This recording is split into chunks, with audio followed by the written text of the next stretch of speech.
Tiffinisms, thank you for becoming a member, babe. Do I have lipstick? Nope, we're good. Hey guys, sorry I'm late. Don't really have an excuse other than the dogs were outside. Hey, Jamie Palmer. Sorry about that. Lisa Kelson, Dawn Davies, Julia.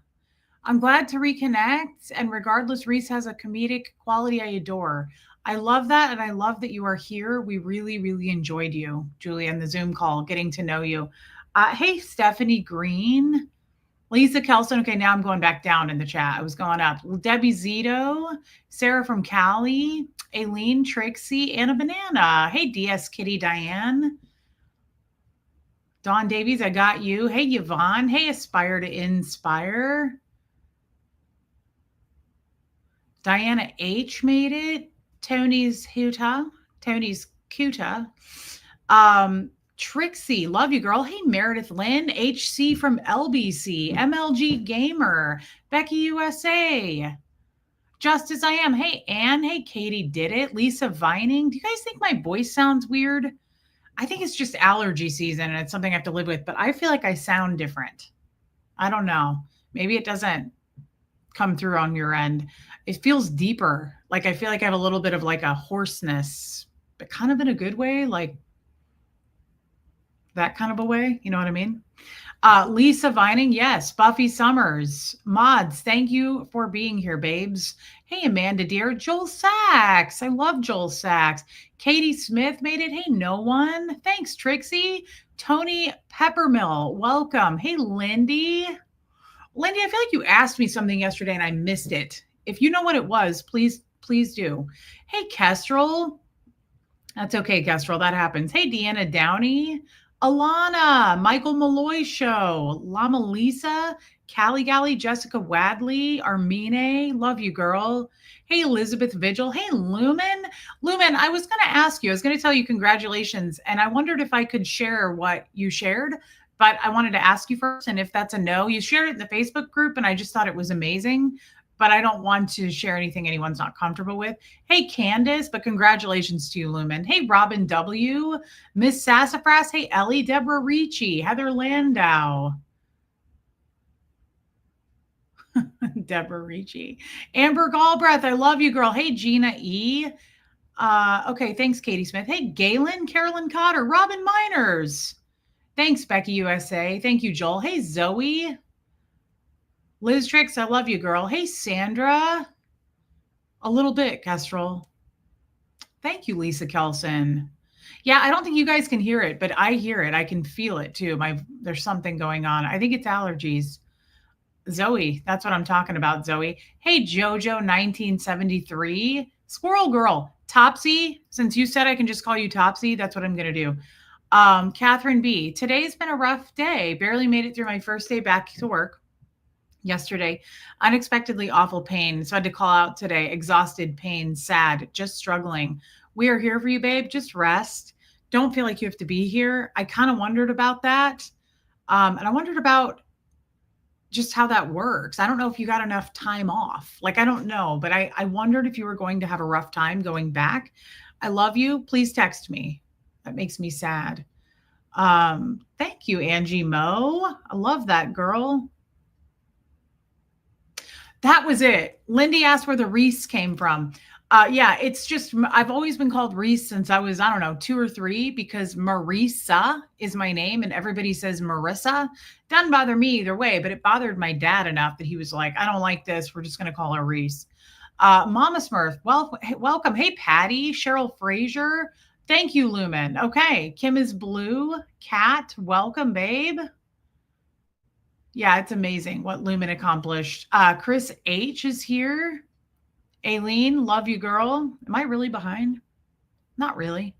Kafik. Oh, she has to leave. Love you, Kafik. Thank you, December. Hey, Blue Girl. Lisane. Does anybody else put their hands in the air when Reese calls your name, or just me? That's pretty cute, Callie Galley. That's pretty dang cute. I like it. Yeah, you got the sexy girl voice going on and no one to give it to. That's best, honestly. Angel K. Matt's mom. Love you, Matt's mom. Hey, Mary Barons. Yeah, Debbie Zito, same. Can no one see me? No, we can see you, Martin.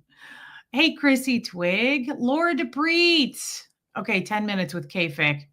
Who named me at birth? I was named after a Scientologist who lived in Arizona named Marisa.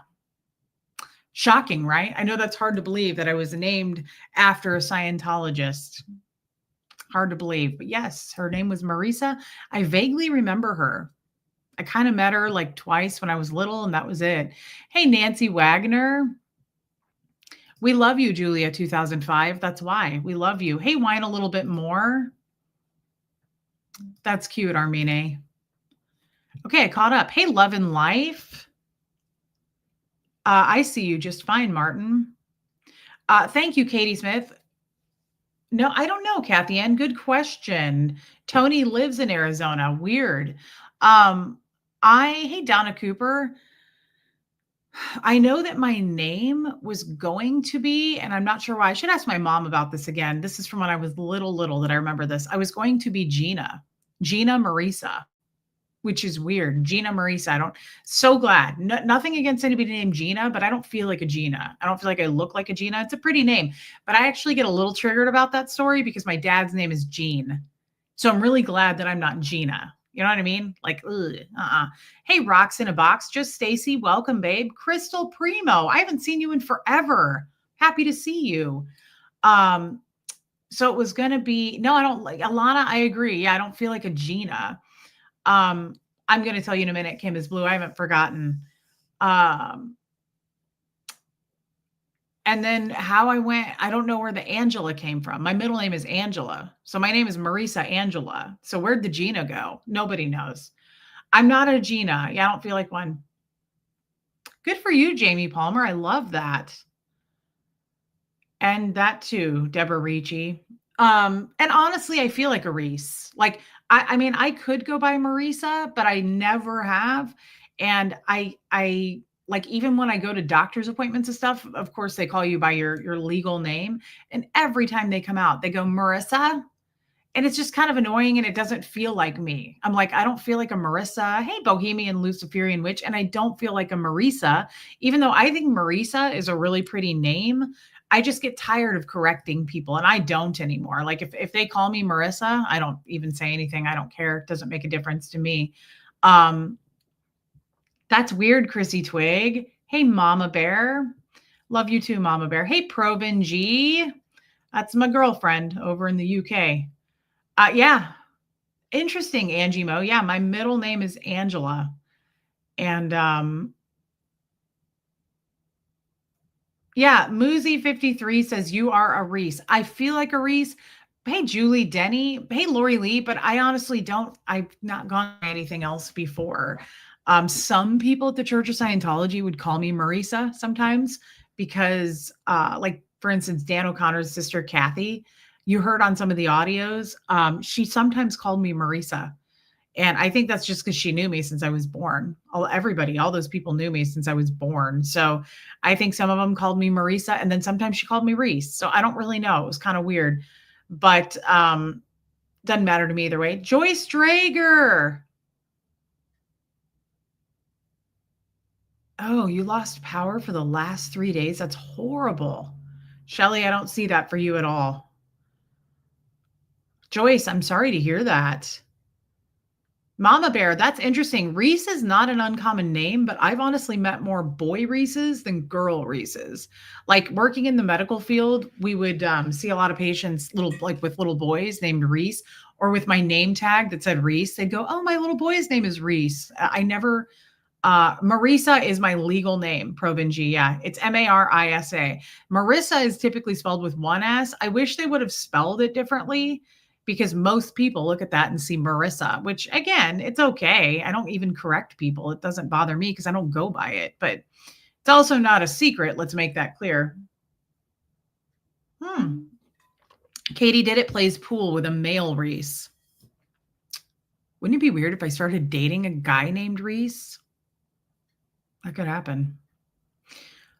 Jenny, I love that. I like the name Jenny. I know a lot of Virginias that I've met that go by Jenny. That was my husband who passed away. His wife's name was Virginia, but he called her Jenny. Everybody called her Jenny.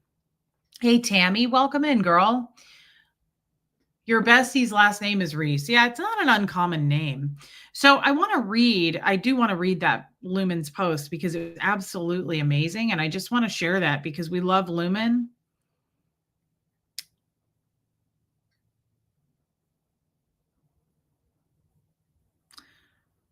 But I have to find it real quick. I do too, Lumen. Good morning, my leader and fellow members. I have missed you all.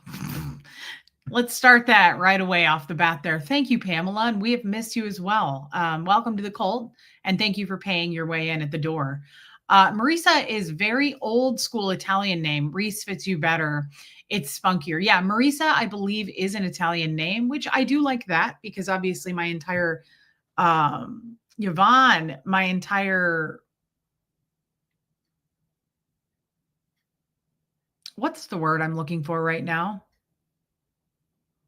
Just Stacy, I'm so glad you made it. Hey, what's the story, Tori? I guess I'll just say my mother's side. My mother's side is all Italian. My grandmother is from Italy. Let's find her. Here she is. So I'm going to read this to you guys if Lumen said that's okay. Maternal. That was the word I was looking for and it was escaping me. Thank you, drive-in fan and Alana. So this is from our girl Lumen, and we love Lumen. She's been with me forever since day one, and I absolutely love Lumen. I consider her a very close friend of mine, and I won't go into the loss I thought I was going to experience with Lumen at one point. I thought I was going to lose her as a friend, and I'm so glad that she is still here with us because this lady means a lot to me. So this is Lumen's post. Hey, Nicole Hazel Miller. Today is 16 years alcohol free for me. I only ever drank socially, but at age 42, both of my best friends died suddenly. Mark and Sue meant the world to my husband and I. We were each other's chosen family since grade school, and Mark was my daughter's godchild. The sudden silence and loneliness almost took me out. Everything hurt and nothing made sense. After years of therapy and finally finding trauma-informed doctor, I fought my ass off to be part of society again. Hey, Pepperoni Nips. I have zero tolerance for petty hatred, and I especially have zero tolerance for re-victimizing people. This isn't the 1950s anymore, and we are not falling for it with all that shame and hatred. If you can't be kind or helpful, then zip it. Don't say other words. Do not be intentionally hateful. Thank you, Reese, dear chat and Zoom friends for listening. I'm no longer lonely and I laugh every single day with you all. I even got hit in the face with a life jacket, but I'm not complaining. I'm seriously grateful to be alive. Lumen, congratulations to you. Hey, Tracy Murphy, congratulations to you, Lumen. We love you. And I just think that's incredible. It's something to be so proud of. And I even love your little part at the end, talking about how you don't have any tolerance for hate or any of that. I like how you squeezed it all into one. You know, some of those people did that yesterday with their comments. They squeezed in like a little bit of love, a little bit of not love. Like, remember, some people were like, I can't stand Reese's face. I can't stand anything about her. Happy Friday, everybody. God bless. God bless. Do less. Bless this mess, right? Mama Bear, yes, I love this community. I love Reese. I am not lonely. Thank you, Buffy. I love that, and we love you. Hey, Tina Mays. Yeah, I love Lumen. She's amazing. So speaking of Lumen's post, because we are such a moon taxi, such a group of amazing people. I've been reflecting today a little bit. Outside of the sadness, I had some sadness today, and you guys won't maybe find it sad, but I always get a little sad about this. It has nothing to do with the topic we're going to talk about, but it threw off my reflecting. I was trying to reflect, and then Mark came by. Mark is a pest control guy. I am having a major ant problem. Okay. Like super ants. Like this happened the other day. I was outside cleaning up my front yard, And there's ants like everywhere coming in, but I don't like to kill stuff. So I don't mind it. And then I said something to the landlord, and now it's like been a thing and they want to take care of it. Kind of wish I hadn't. Like when I see ants, like when I see cute little baby ants, I like put out Ritz cracker crumbs. I'm like, there's enough to go around for everybody. I don't like to kill stuff. Like the other day I opened the back door to let Moose in, and all these like gnat looking giant things flew in, and Huxley was like trying to catch them and like put them outside. We don't like to kill stuff. And so like I killed one of them, and he was like, just kill it. It's okay. And I was like, I don't want to though. Like I don't want to kill it. I don't like killing stuff. I really don't. Um and this dude comes over today, and well, I was putting out solar lights the other day, and I was like kicking through the rocks and like trying to put them through the rocks. And I looked down, and I'm not kidding, it looked like a cartoon. Wharton Pistol. Holy hell. I'm so sorry. Wharton Pistol's wife passed away last night. I'm so sorry. I don't know if that was expected, unexpected. It doesn't matter. We are here for you, my friend. You've been with us forever. And I am so sorry. I am so sorry. That is horrible. I feel terrible for you. I almost want to say maybe you shouldn't be here. I mean, you're in good company and we are here to show our support, but I don't even know what to say. I had this problem when my husband passed away. I was like, I don't know what to say. Some people said that to me. I don't know what to say. And I would say, I don't know what to say either when people lose their spouses. I'm so sorry. I'm so sorry, Wharton Pistol, and we're here for you. That's horrific. It's very sad. I never even knew anything about you. I didn't know you were married. Thank you for sharing that with us, but I am terribly sorry. Mary Behrens, yeah, it makes me think of you. Mary Behrens lost her husband.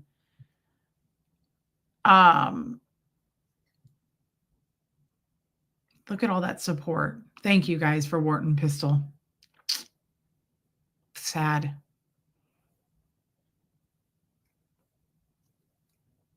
Elizabeth Vigil is right. You have support here. It's very sad, and I'm very sorry. People are praying for you, Wharton Pistol. I'm really sorry. Hey, Kaz. Cheryl Fraser, I'm very sorry.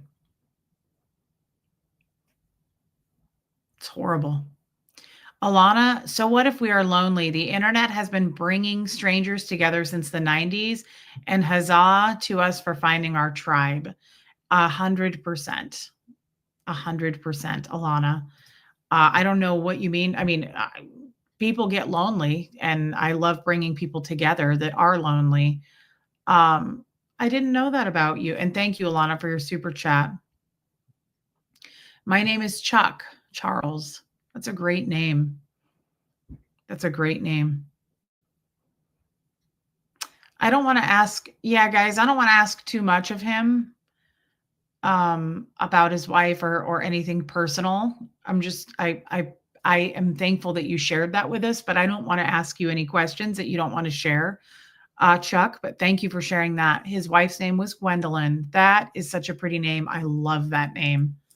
It is such a very regal name. I've always loved that name, Gwendolyn. And Chuck. Wharton Pistol, we're here for you.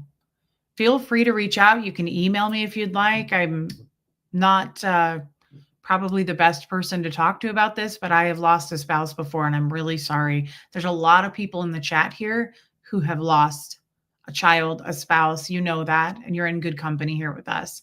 And I'm very sorry. Both good names, right? Chuck and Gwendolyn. I love both of those names. It's sad. Makes me sad. Makes me sad too that I just need distractions. I get that, my friend. I really get that. I get that on a deep level. I get that when it comes to anything that comes our way in life where we just kind of need to check out and have a distraction. This is probably the worst. Hey, Iwa, losing a spouse, I would say, losing anybody close to us, right? And we're here to distract you. You feel free to share anything you want to share in here. No one's going to get judged. No one's going to get anything. We're just here to be with you, and you say whatever you want to say to us, okay? And I'm really, really sorry. I'm really sorry. Well, I'll continue on with my aunt story, Chuck, because that is a real cliffhanger. It's compelling stuff. Yeah. So Mark came over, and I was putting in the solar light the other day, and I looked down, and it was like a cartoon. My entire foot was covered in black ants. I mean, like they were coming up, like up my leg. It was terrifying, Chuck, talking to you just to keep you distracted. I love that. Hey, Kendra Menson. I believe that. We love you, Chuck.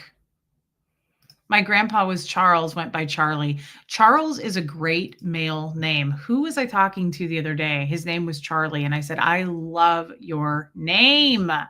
I love the name Charles, Chuck, any of that. I love the name James. Like they're just solid. They're very like badass names, in my opinion. Not carpenter ants, Yvonne. Thank God. Thank you, Reese. Well, we're going to talk about that a little bit more, but we're going to spin it to the positive. Thank you, Reese, for speaking about bullying. It means a lot to me. You saw my post in the group. And Buffy, I was going to ask if I could share it. As a matter of fact, I was going to read a few things and just share some things that you guys have said. This is why I'm here, because everyone is incredibly supportive and kind. Yeah, Ellie. So this dude came over anyway, and he got rid of him, and it made me so sad. And I was outside, and he was telling me what he was doing, and like, I just said to him, I said, do you ever get sad? I said, do you ever feel bad about what you're doing? And I think he thought I was kidding, because he looked up at me and he went, huh, no. And I said, oh man. I said, this makes me really sad that this is happening. And he was like, why? Were you just killing them? And I said, because they're living in their own environment. They're not, yeah, Wharton Pistol. I get that, Charles. Chuck. I'm going to call you Chuck. Hey, Leslie Mosley. He didn't care. He was like, no, I'm just doing my job. And I said, yeah, but don't you feel guilty? I said, they're just out where they're supposed to be, man. We're killing them in their own environment. Like, no. And he said, yeah, but they're coming into your house. And I said, yeah, I know, but they're little and I don't mind feeding them. Yeah, me too, pepperoni nips.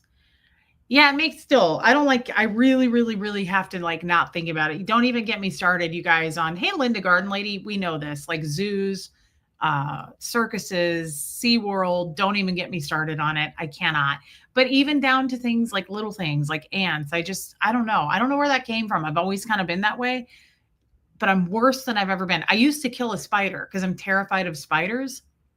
Not anymore. I'm like, I can't do it unless it's terrifying and it's like a huge, any animal, Iwa. I won't go to zoos. I don't like seeing animals in captivity like that, in cages, pacing. I can't handle it. I can't do it.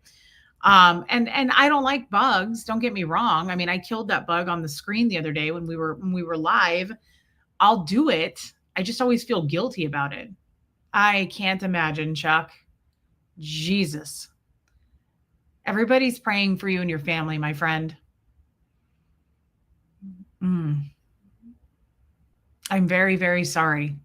It takes me back. It just makes me think of the reality. Hey, Beans, Mama, this is what puts things into perspective right here. Chuck and Gwendolyn.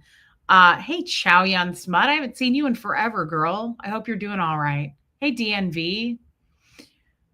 Yes, Jamie Palmer. I mean, it takes me back to, I remember when, Fred was going through hospice and there was so much chaos going on. I don't have mice in my house. No way. Becky USA, that's a little overboard, girl, but I get it.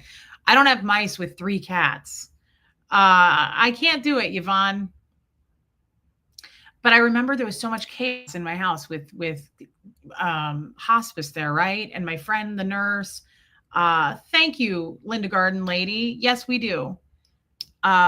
People going in and out, making phone calls. And once Fred had passed, it was like pure silence. And I hadn't thought about that. As weird as that sounds, everybody left. They came and picked up his body. Everybody left. And it was just me. And it was so quiet. And it was just so raw, very real. And I remember feeling that way, like, what's next? And I remember feeling kind of how you feel, Chuck. Like, I thought I remember I called my husband, Michael, my first husband, Michael, and I said, can you just come over? Like, can you, because I didn't have any friends. And I said, can you come over and like sit with me? And he was really hesitant. He was like, I don't think I can. It was super late at night. And hey, Rachel. Oh, that's so cute. You have a pet mouse. I've always wanted a pet mouse. I love that, Chuck. Morty. God, that's cute, Chuck. That's adorable. That's so cute. Um, yeah, that's true, Liz. That's why you need to check in on your friends after the funeral. Hey, Katie Pie. I just remember he came over. He did come over. And I said, can you just sit with me? Like, I didn't expect the silence.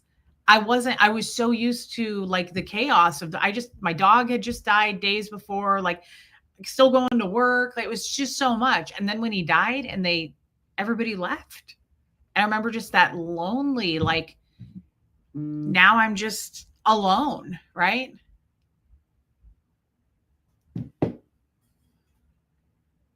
Yeah, Buffy, I love your dog. Your dog Jet. Hey, Lacey Silver, Katie Smith. It is smart identifying what I needed in the moment because being a Scientologist, you don't usually crave human attention like that, right? Thank you, Katie. So I have a couple things I want to talk about, right? I wanted to um first of all, I want to say about yesterday, thank you. I really hate Cliff Ann. I get that, Topsy. Your favorite internet grifter. That's me, Cliff Ann. I wanted to talk about yesterday's stream real quick. I want to go over that because I was thinking that's not going to go well. Like, I did it for me. Sometimes I'm selfish and I'll do a stream that I will think goes against my better judgment as far as I'm sure, Chuck. Yeah, when Fred died, Gertie was really out of sorts. I understand that. It's going to take a lot of time there. Give them as much attention as you can, which I know is hard to do right now. Hey, my lawyer friend Denise, good topic today, Denise.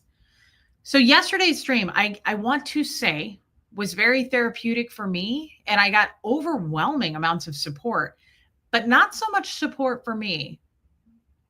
I'm sorry, Chuck. That's so hard. And they are an amazing support. Dogs, animals are an amazing support. I don't think I could ever live without animals. I told you guys recently I grew up on animals. Like, I had so many animals. I don't think I've ever not lived. Well, that's not true. When I was on staff at the Church of Scientology, I didn't have any animals. Hey, Sassy Savage, they're just the best. I don't think I could ever be without one. But yesterday's stream hit very different as far as one, I got a lot of support from you guys. I thought for sure you guys were going to be like, Reese, come on, girl. Like, let's not do this. However, I had a goal in that stream. My goal was not to poke fun at people. My goal was not to poke at other creators. Believe that or not, it wasn't. My goal was a much bigger goal. I had a much larger view of what I was trying to accomplish in that stream yesterday, and I think I accomplished it because of the feedback that I've received. Okay. Tony, you're a cat person. So is my child.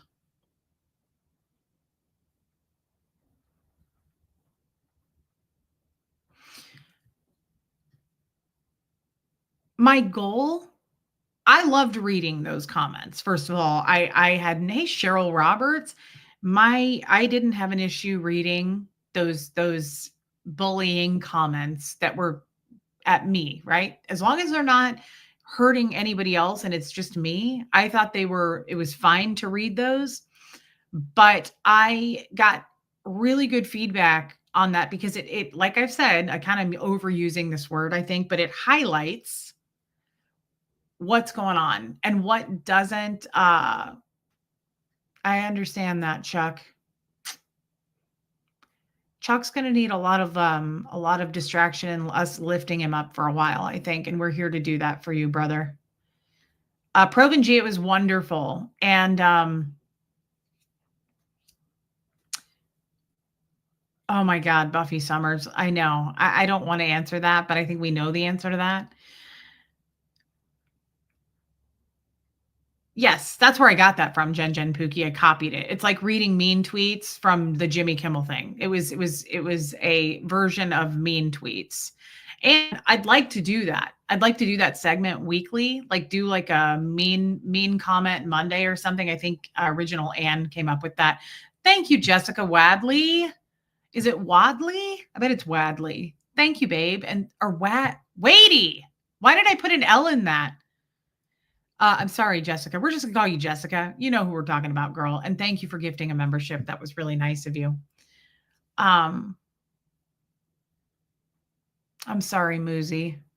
Hey, Kelly Hicks. Moozy, I'm very sorry to hear that. Hey, Mags, welcome in, girl. So yeah, thank you, Jessica. We'll just pretend I didn't say it. Yes, I agree. I agree with that, Yadira. Hey, Joanne Hawley. I feel like I haven't seen you for a minute, babe. Hey, Puka Vista. I love you, girl. So I'm dragging this out. However, I have a point, right? I think I want to do that weekly because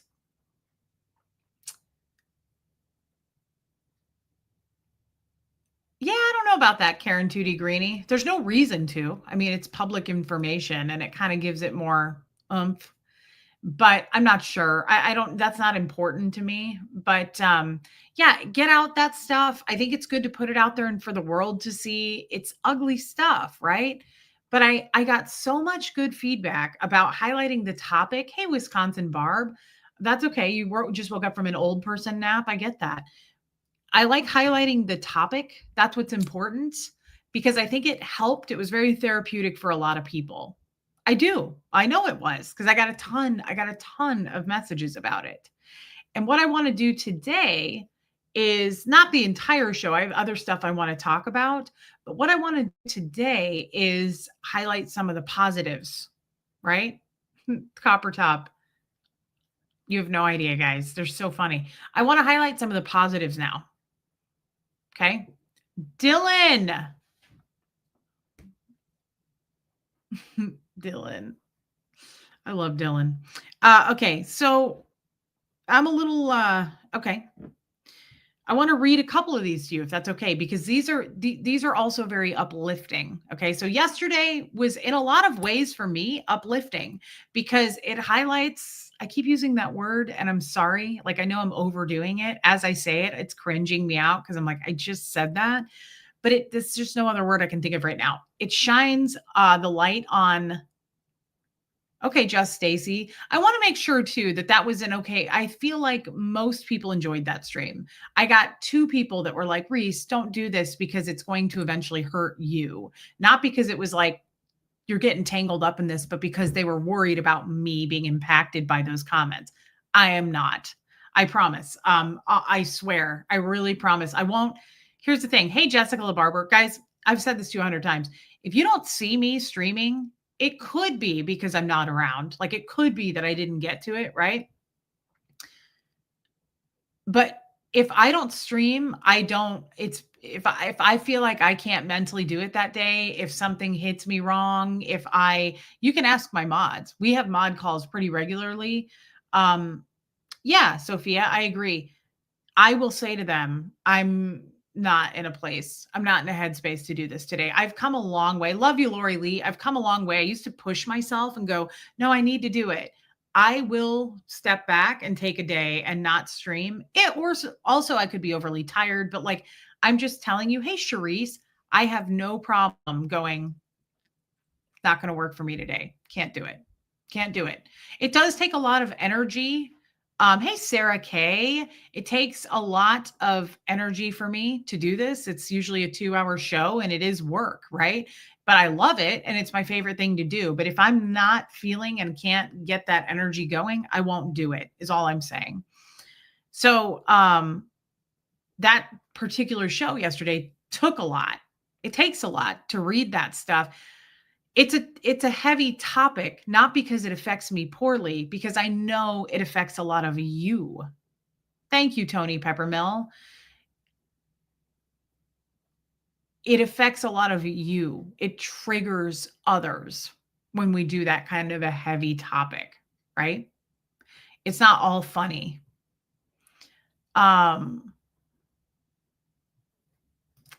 Dylan, thank you, Joel Sachs. Yeah, sassy. What the heck has been going on in this tube of views? I'm out of the loop. It seems like there are a lot of people still trying to misunderstand rather than accept the individual healing journeys.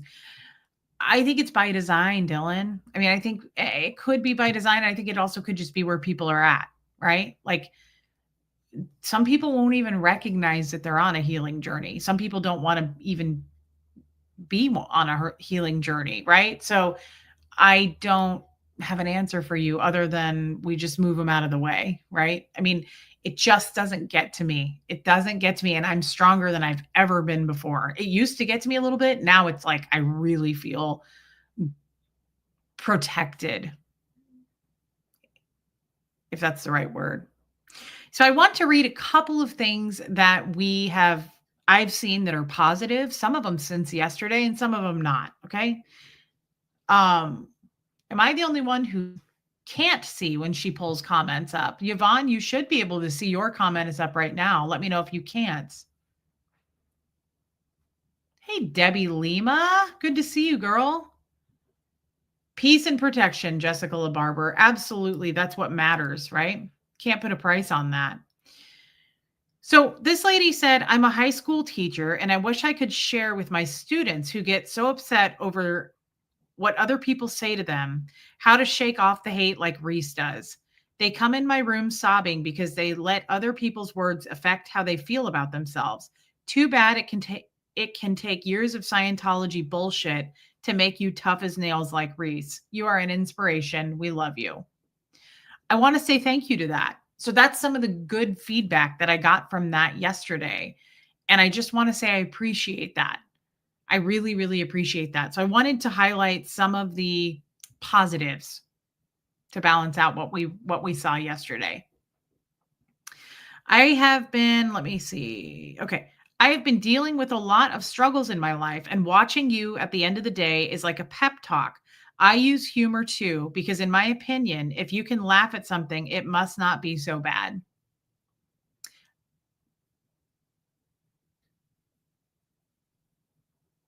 I just really appreciate this. It's easy to listen to one bad comment and get like tons of support, right? For whatever reason, that has flipped for me.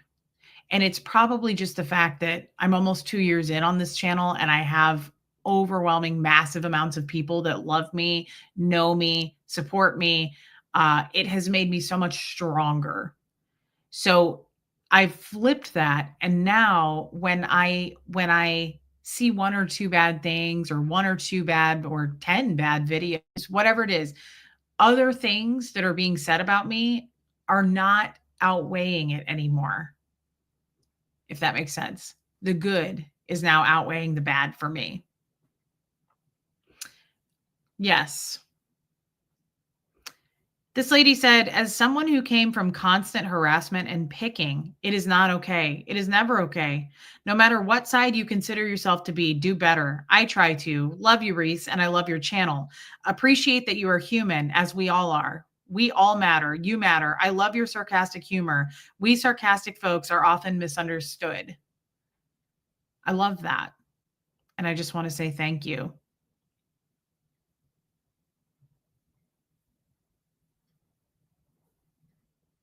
I really liked this comment.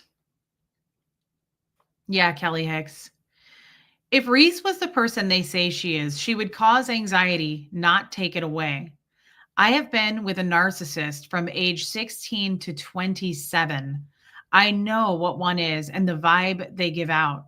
Reese definitely isn't one, and I'm so annoyed that term was misused like that when there are real victims of narcissists out there. Reese finds the joy in life and shares it with us so we can feel it too. No narcissist would ever do that. That was very nice, and thank you. I honestly don't know the depths of what a narcissist is. So if someone were to call me a narcissist, I don't know that I would say that's not true. I just don't. I don't coming from Scientology, like all those terms. I know what gaslight means pretty well, but you never really hear me say like Jeff was a narcissist because I don't know like the whole list of what the attributes are. I don't know what that entirely entails. So when someone says Reese is a narcissist, I'm like, maybe, I don't know. Um, I agree, Topsy. This was incredible, and I have to read this because it kind of made me emotional. Some of these made me emotional. When Reese full on laughs till she nearly cries, it makes me laugh. I was having a really bad panic attack after work and I watched the replay.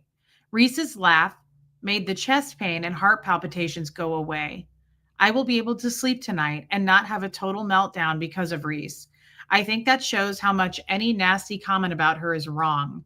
And I have hope certain people will see the light and realize they are wrong about her. Thank you, Reese. I just want to say you really impacted me with that comment. I'm not going to read these people's names, but thank you.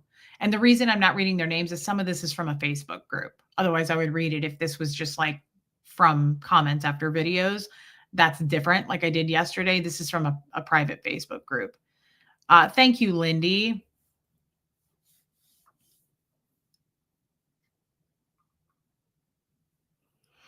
I am super lonely, and that's why I'm part of this community. You guys and Reese are basically my friends and the only people who encourage me. Me too, Holiday. I love that comment. We are your friends. And again, they can't take that away from us. They can't take that. This isn't parasocial. It just isn't. I'm sorry, but it isn't. I'm sorry that it is not. I'm happy that it is true friendships with these people. Some days, those lives are the only interaction I have. And if that should make me feel bad about me, I refuse. Thank you for sharing that.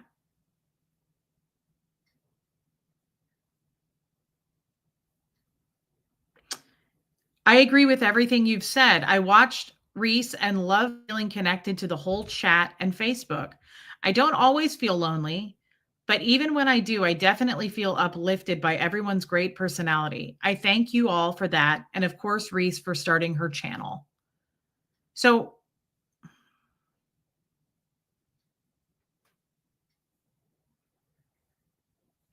I just read all these messages, and what I see is love and warmth, the community, the strength, and friendships here. I count myself lucky to be part of this, to be accepted as I am, warts and all. Thank you, Reese, and everyone. Every day I look forward to seeing you all. It truly brightens my day. I don't comment much, but I stand with you all, and I'm here for anyone who needs me. I love that. I thought this one was funny. I don't think there is anything Reese could do or be that they would stop their behavior. If Reese were Jesus H. Christ, they would find some way to find something to complain about. That's probably true. And that's why we just move forward, guys. We just move forward.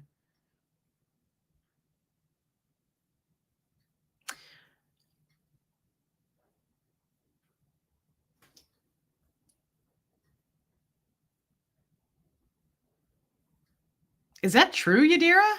Was that Yadira that just said that? If that's the case, my heart just fluttered. Oh my God, I'm serious. Like my pulse took a jump. Um, I would have said yes, it started like that. Lots of lonely people looking for friendship and connection. Then we were introduced to Reese, and she built a channel for all of us to be a part of. And now we've become family. We're not lonely anymore, and we all feel seen and loved.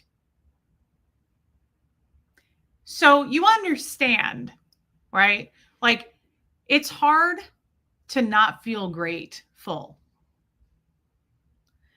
It's easy for me to read the comments I read yesterday. Hey, Anita, it's easy for me to read those comments because I can take any day, any moment, any time going, I hate Reese. She's ugly.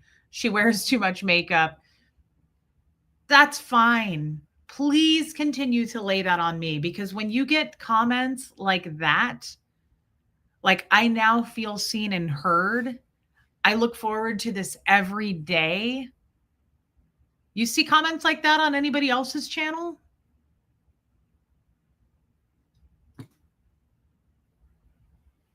I like what we're doing here. We're making a dent in this world. We're helping. We're spreading love. We're spreading positivity. There's nothing wrong with what we're doing. And when I go a little bit low, it's because I'm just defending myself just enough to say, hey, fuck off, right? We shake them off like a case of fleas. But these comments are always going to outweigh somebody's comment going, Reese is ugly. She's a liar. I challenge you to go find any other place, space. I'm sure there are some where people are talking like this. Buffy, may I read your post? I'll wait to hear from you. I don't want to read it unless it's okay with you. And I'll leave it with that.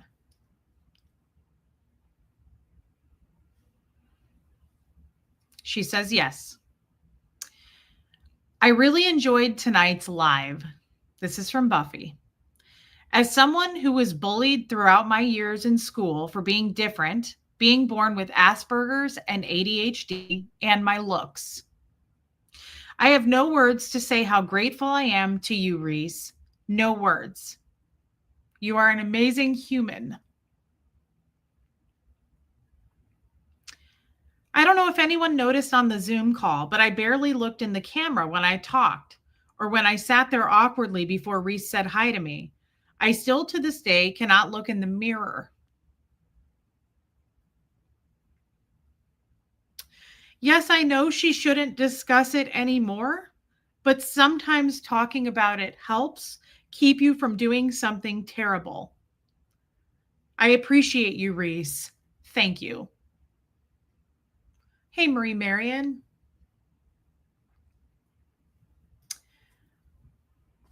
Buffy, thank you for sharing that. Thank you for letting me share that.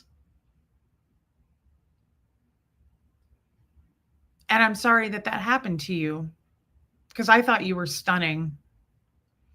We all did. Katie Pie, when I was in the dark, you were a guiding light. So to me, I can take any hate coming my way, any in the form of words, in the form of video, because it's not real. Someone hiding behind a fake name with 6 numbers attached to it is not real. That's mechanical. That's a robot. It has no feeling to it. It has nothing attached to it emotionally for me. That's what I want to hear right there. Katie Pie is what matters to me. Mary Behrens, I'm lonely all the time. That is why I come here to be with Reese and all of you.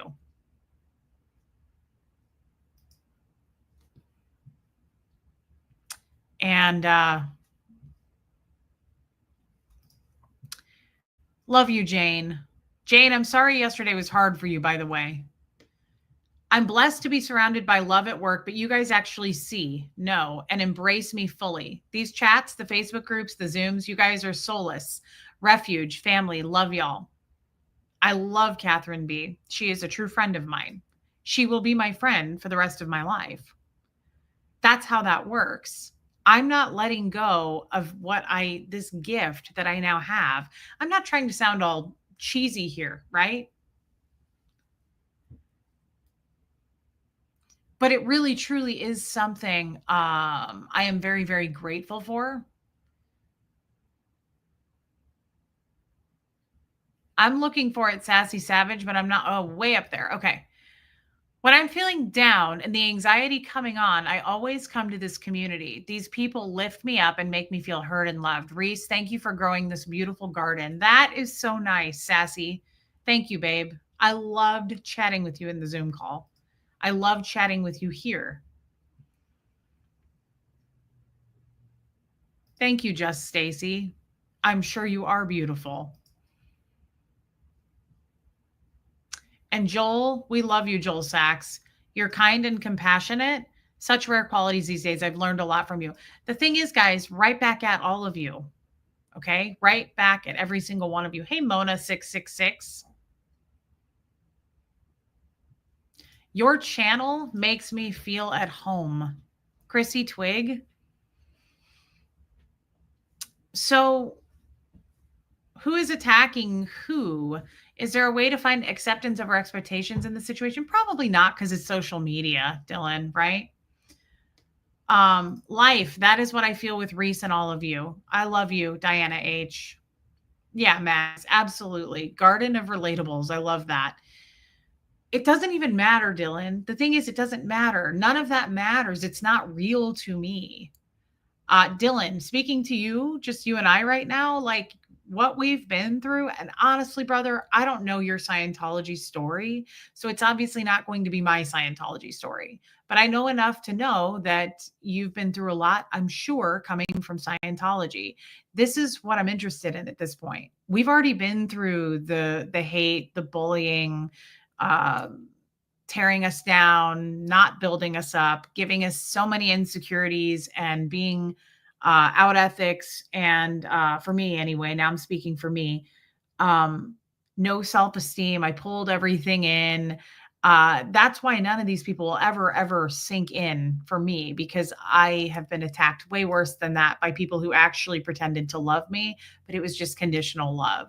That's where the pain comes. It doesn't come from random ass strangers on the internet who are too old to be behaving this way, right?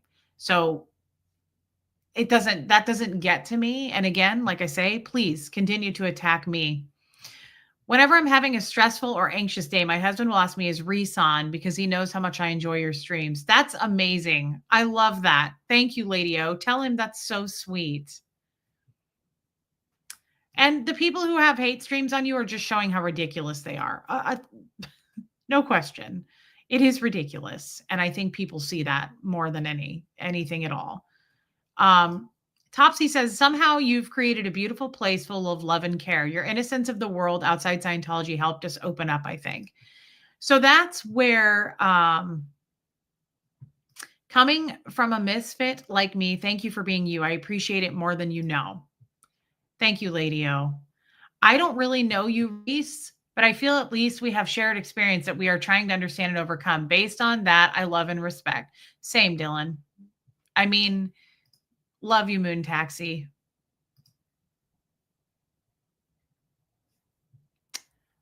I don't ever know how to pronounce your name, but I don't think you're a big fan over here, and I'm not really sure why you're in here. I get the impression you're not too crazy about us.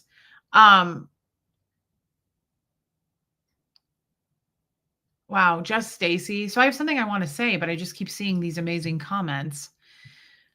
Reese, I was in a bad headspace in 2019. I did try to end it, but luckily I was found in time, and this is why I watch you, because you have a big heart. Thank you, babe. Yeah, maybe I'm wrong. Maybe I'm wrong, but I got that impression. Maybe I'm wrong. And if I am, I apologize.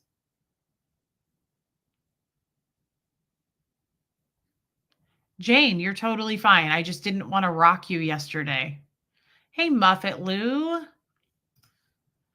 Joanne, hi, Reese. I'm going to be 65 this month, and I've been with you since your first trip to Clearwater with Aaron, and never once have I seen you be hateful to anyone. You made me feel wanted and loved every time I ever been here.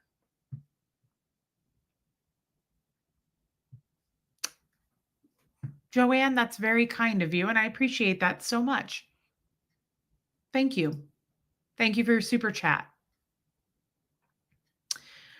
I'm pretty sure I was blocked, shunned, ignored from most SPTV channels over a year ago. This is the only place I feel I can speak and actually get responses, which are extremely kind and valuable to me. Yvonne, you've been with me forever, and I love you, and everybody here knows you. So, Courtney, yeah, I got the wrong impression. I could be wrong on that. So I spoke with somebody today. I just want to say,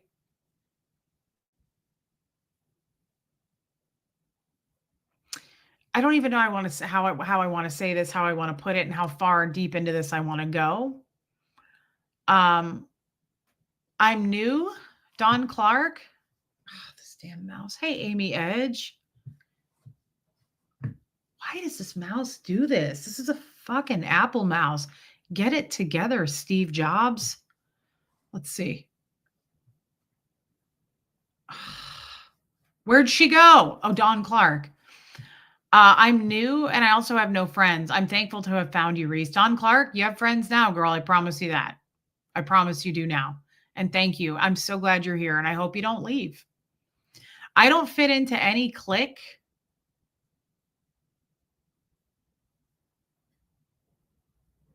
I don't know what you mean, Courtney. I don't know what that comment means.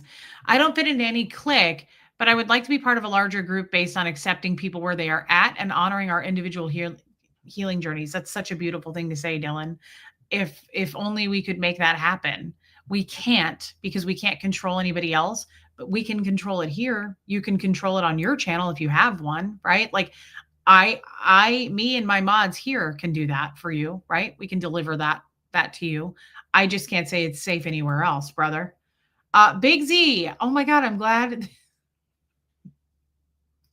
Slap some butter on my ass because I'm on a roll. Oh my God, Big Z, I love her. Hey, Franklin. Yes, Yvonne. So I was talking with a friend today, and I was talking with a friend yesterday. I'm on the phone all the time now. And okay, Matt's mom.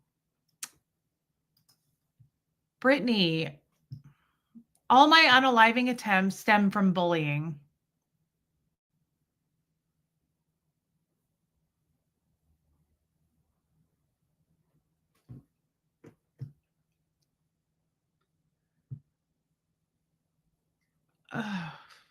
I was called an ogre in high school, and to this day still deal with being bullied. I'm glad this is a topic you're discussing. It's healing a young me. So, Brittany, we love you. I knew this because you've shared things with me, right? And I'm still so sorry that happened to you. But I know that this is a place where you feel good coming to see us, to visit. I love you. Everybody here loves you. I hope you never leave. I consider you a close friend, Brittany, and thank you for sharing that. Thank you for being a member, babe. I'm 1 year old. You are. And thank you for being a cult member, Puka Vista. Again, you've been with me forever. And I love you guys and I appreciate it so much. And this is why bullying is so fucked up. It never goes away. So whether it started when you were young or it started now for me, like now, I mean, I don't know that I've ever really been bullied like I am now being bullied. I would say you're bullied in Scientology, but it's different. It's just different. It's not quite the same. And I've never been bullied by total strangers, I guess is what I'm getting at. And it doesn't get to me. It just doesn't, I think, because of the preparations in Scientology that we go through for that. You make everyone feel loved and like they matter. So making sure you know you matter is important to us. Thank you, DNV. Thank you, my friend. That is such a nice thing to say. And I love seeing you in the Zoom calls. I love chatting with you behind the scenes. Thank you. Thanks for being a member. We love you, DNV. I'm going to try to get this out. So I was talking, I say try because I'm not sure the point I'm trying to make. It's just something that mattered to me. It's a conversation that I had with two different people on two different days that really matter. And I want to try to talk with you guys about it. But now I'm kind of starting to second guess myself. And I'm like, should I talk about this? What's my point? I'm not sure. And usually I know I have a point when I'm about to say something and I'll come up with something.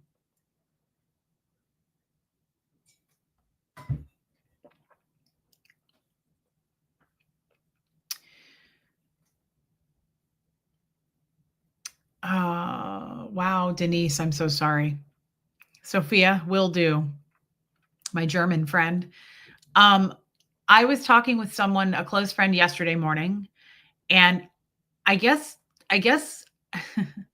this is the thing I said to my friend today. These two conversations somehow combine, right? Hey, Mittens, because me too, Brittany. One of my biggest, I would say, downfalls, I don't know that I'd call it a weakness, but one of the worst things that I've identified about me in the last couple of years, especially, and I'm not any better at it since I've located and identified it. Like I haven't worked on it because I don't know how to work on it. Um, I'm super naive. It's a big downfall for me. I am super naive because somebody said something to me yesterday that I was like, "Oh my god, I didn't even think of that." I don't know if I would Rain, I don't know if I would continue. Like, if I knew now what I knew then, would things be different? I don't know the answer to that yet. I now realize why, and I'm glad that we located this, right? I now realize why I think I get so much of the hate. I mean, I think people just hate me, right? And think I'm just a lying piece of shit. I'm sure that's why. But I also believe that I've heard for so a couple of years now since I started this channel, so many people go, "There's no other channel like yours." And I go, "There has to be. That's what YouTube is. Isn't everybody doing what I'm doing?" And people will go, "No, you don't get it. There's just no other channel like yours." And I'm like, "But there is. They're everywhere." But I don't watch YouTube. So I don't necessarily think I should say there are other channels like this because I don't know. I figure there are. There's probably millions of channels, right? Now I think I understand it.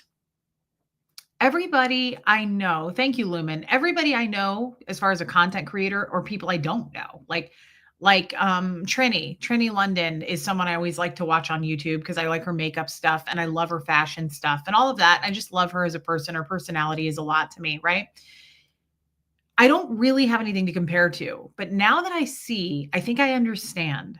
Everybody has a topic or a genre, like um true crime, right? Let's just take that. Scientology, right? Um, Thank you, Courtney. I was forever just trying to get you out of your head and enjoy a show. I don't know what that means. Please read this. I was always sincere. I would still gladly open my anything to you. Well, thank you, girl. Pepper Jelly, I love you, girl. And now I think I understand it. There's no other channels probably like mine where I put everything out here for you guys. I've put almost every single detail of my life on my channel. And now I see one of the probably the biggest reasons that's why I'm bullied or why they hate me or any of that. Because, yeah, Shannon Z, and that's probably it too. But I think the more you are vulnerable and put everything out there, oh, Holiday, which color? It's it makes more sense to me now that I'm less of a rookie. It makes sense to me why people don't go on and share everything about their life. And I think about that, like the people I know, like the other content creators that we know, right? They don't really, hey, Lenora Gray, you are not naive. You are kind hearted. Try to find the good in people and think positive. That's being genuine, not naive. Be you and never change heart. Thank you, Lenora. I don't really want to, right? But I appreciate that. I don't really intend to change. No other creator engages with chat the way Reese does. No one. Well, thank you. That invites people to comment and have an opinion on your life. You make a bigger makes you a bigger target. 100%. That's what I'm trying to say. It makes more sense to me now when I think about all of our other content creator friends. Think of the people that we all know right here, right now. They don't really talk about their lives that I know of. Don't watch them, but do any of these people, and I'm including like the people who hate me, I'm including the people who don't hate me, but like they stick on topic with what their channel's about. This channel isn't it really, it's a lifestyle, right? Like channel, I guess. I talk about everything. It makes total sense more now than ever why I had to go, oh, I never thought of that. And it made me feel a little bit better. Like, okay, yeah, that actually makes a lot of sense why I would be a bigger target. why you would target me and go, this story's a lie. That never happened. And she's ugly and she doesn't know how to put makeup on. And, she's a bad mom because I'm talking about my life. That does make me, like it or not, a bigger target. However, I still don't regret it because it also spin it to the other side of things. It makes things amazing. I never saw that movie, The Truman Show. It also spin that to the positive, right? So that's the negative of this. What's the positive impact? Well, see for yourself. We've got literally over 5 million views. We've got tons and tons and tons of private emails, open public comments of people saying, I wait every day for you to come on because your vulnerability helps me. I now go outside and travel the world because I watch your channel. I've now made friends, or I've made up with people in the past that I was fighting with because of this channel. So you spin it to the positive and it's worth it 100%. Just, hey, Elena Rainerman. I love that. You are truly amazing, a rare gem. It's a mishmash of many things. Very cool. Thank you, Elena Rainerman. Okay, Raymond. Thank you, babe. I will. Good to see you, Raymond. Because you are real. You have leader vibes, not following the hate. So you shine and we love your light. Drawn to you like mosquitoes. Thank you, Mandy Harper. Thank you, Kim is Blue. Guys, but it's way more positive than negative. But like our friend Darius said, it's true that it opens me up for more of an attack. Please feel free to attack, right? But I just realized that yesterday, and it made me go, wow, I am really naive. I never realized that. I should watch The Truman Show. I've never seen it. I've heard it's sad. That's amazing, Rain. Go enjoy that. Look how fast your channel grew and is still growing. They're jealous because they can't. So when they want to go after you, they hope they might get your numbers. Well, and they very well could, Just Stacy, because some of these people, it is a numbers game for them. It's a race to the numbers. We're dropping. Our numbers going down. Our views are the same, or up in some cases, but the number is going down. And that's, I don't even think about that anymore. It just is. It's not even necessarily a bad thing. I don't even see it as a bad thing because we've talked about this too. Success is subjective. To me, we are successful. This is a success. Like, because of a sub count, that's not success. Everything, hey, Susan Babcock, all the friends we've made, everything we've accomplished, all the things we do over here is a success to me. Interesting, Catherine B.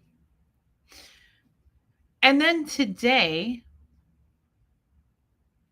I was talking to another friend. My God, she had some great questions for me today. And I mean, like, I really went down a rabbit hole with her of emotions and places I hadn't been, like feeling wise. She's really good. This is a cool friend. I've never had a friend like this. She's really good at. So I'll just do what she did to me. Okay. She was asking me questions about when I first came about watching The Aftermath, the show. Hey, Terry Scanlon. And she was like, how did you watch it again? How did it come about? And I told her, and I said, my mom and my sister had tried to get me to see it, right? Do you guys remember this? Yes, Joel, I agree. And we've helped so many people, which makes us a success.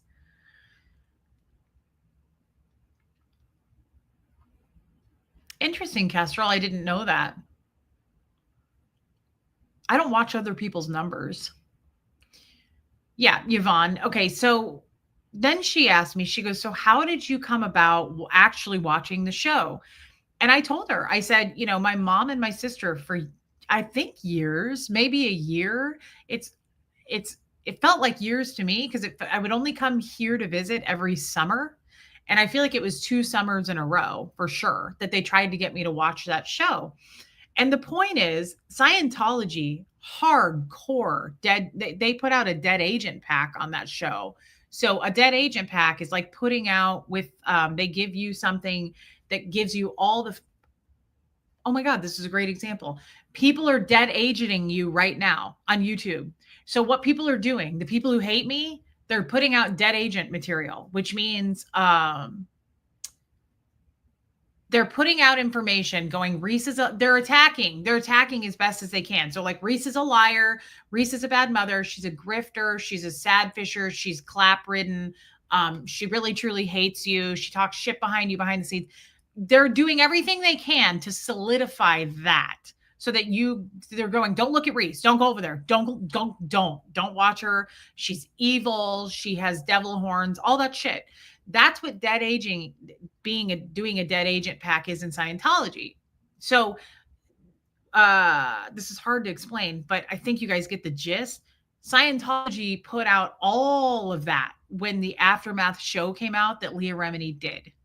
So to its members. So when that show came out, they prepared us hardcore, right? Like, don't watch it. It's a bunch of I remember they said it's a bunch of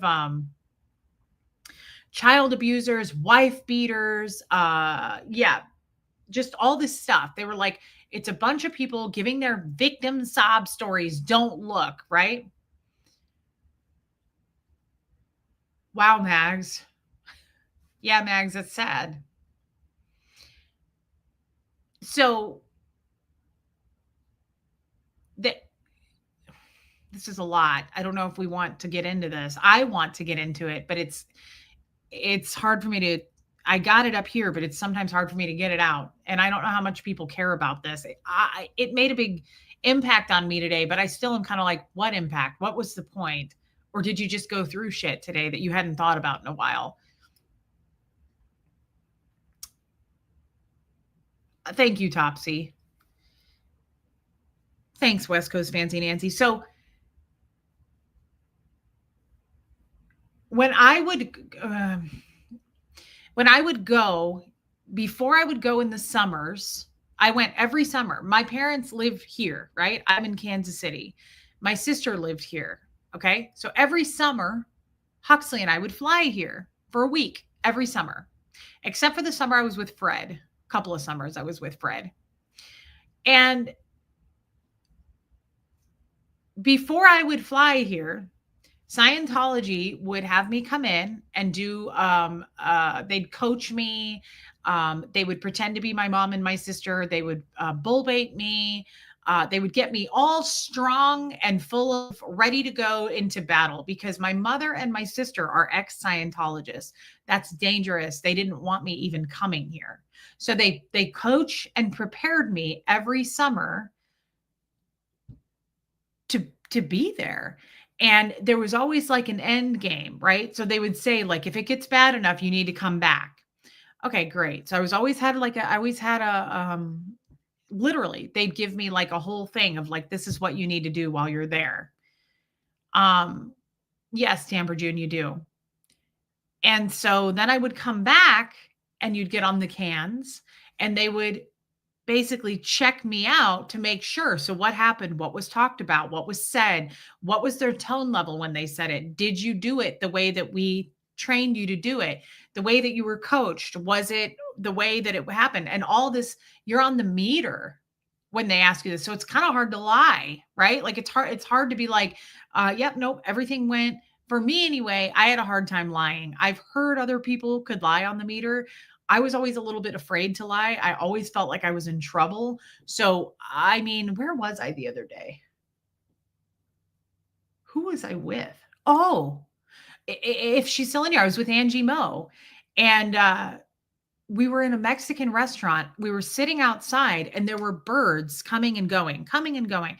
And I was throwing little pieces of chips and food to the birds because they were just like starving for these chips. And I was so scared. And Angie Moe was like, I was like, quick, do it. I was like, I don't want to get in trouble. I thought I was going to get kicked out of the restaurant for doing it. She goes, why are you so afraid? And hey, Tony P, that's a thing for me. I've always had that fearful, like, I'm going to get in trouble. I don't want to get in trouble. I'm going to get in trouble. I constantly felt that way till a couple of weeks ago. When I realized it, I brought that cognition here and I said, they can't do anything to us. I couldn't believe it. I had this huge epiphany and I was like, oh my God. Like I was actually a little bit nervous about all this hate and bullying because I was like, like, it's just this knee jerk reaction. I didn't even know I was doing it, but I just realized it one day. I was praying for peace and I was like, holy shit. I totally felt less afraid. I was like, they can't come get me. They're not coming to my house to go put me on the cans. They can't do anything to me. That's just residual bullying behavior from Scientology. Get in here and get on the cans. Now you're in ethics all my life. So of course I realized and I was like, oh my God, they're not coming to get me. They can't come get me. They can't do anything to me. So ever since then, I'm like, fuck these people. I don't care. I've been through so much worse. Do you think some hate video put out on me that I'm a liar is the worst thing? You think I'm fucking scared of that? They literally come to my house. They'd literally come to my house to get me, to put me on the fucking cans. You're in trouble. Sit your ass down and pick up the cans, right? Yes, I pray for peace, Mags, because that brings every gift under the stars. So when people reach out to me and go, did you know that they're doing a hate video on you? Do more of them. Paint your whole house with my true colors. I don't fucking care. It's the most freeing feeling in this world now. They can't do anything to me. They used to be able to do everything to me. They would take me against my will and put me on the cans. And I would sit there and I would just 8-10 hours. You're not getting out. And I couldn't lie. So the point is, let's go back to the point here. So I would come home from Tennessee and they would check me, right? Check me to make sure I followed protocol. So I, one summer, was here visiting in my mom's kitchen, and my sister was there and her husband, Chris. And I love Chris. He's not, thank you, Green Eyed Lady. I'm not, but thank you.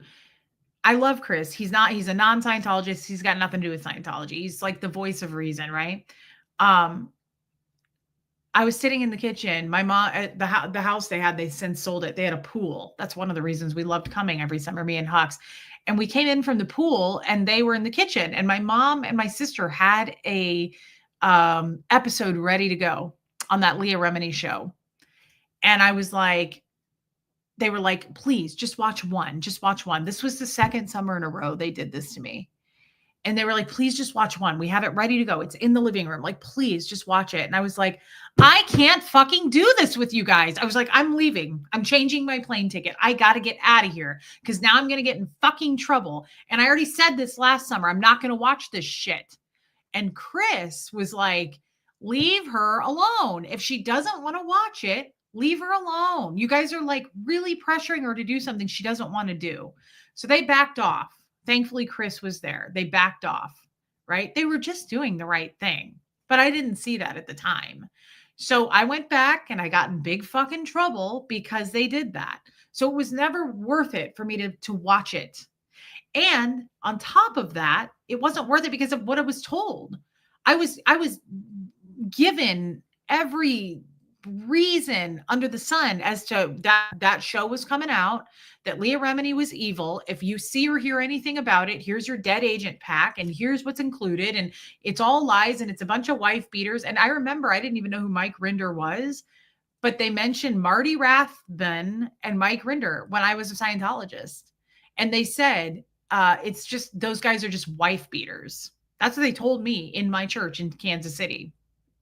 Oh yeah, Buffy, of course I do. So I since am now married to Jeff, fast forward, and I'm in our new house and I love it. I'm pretty sure at this point I didn't work anymore. And I was talking to my friend. So this is all going through my head today because my friend today was prompting me.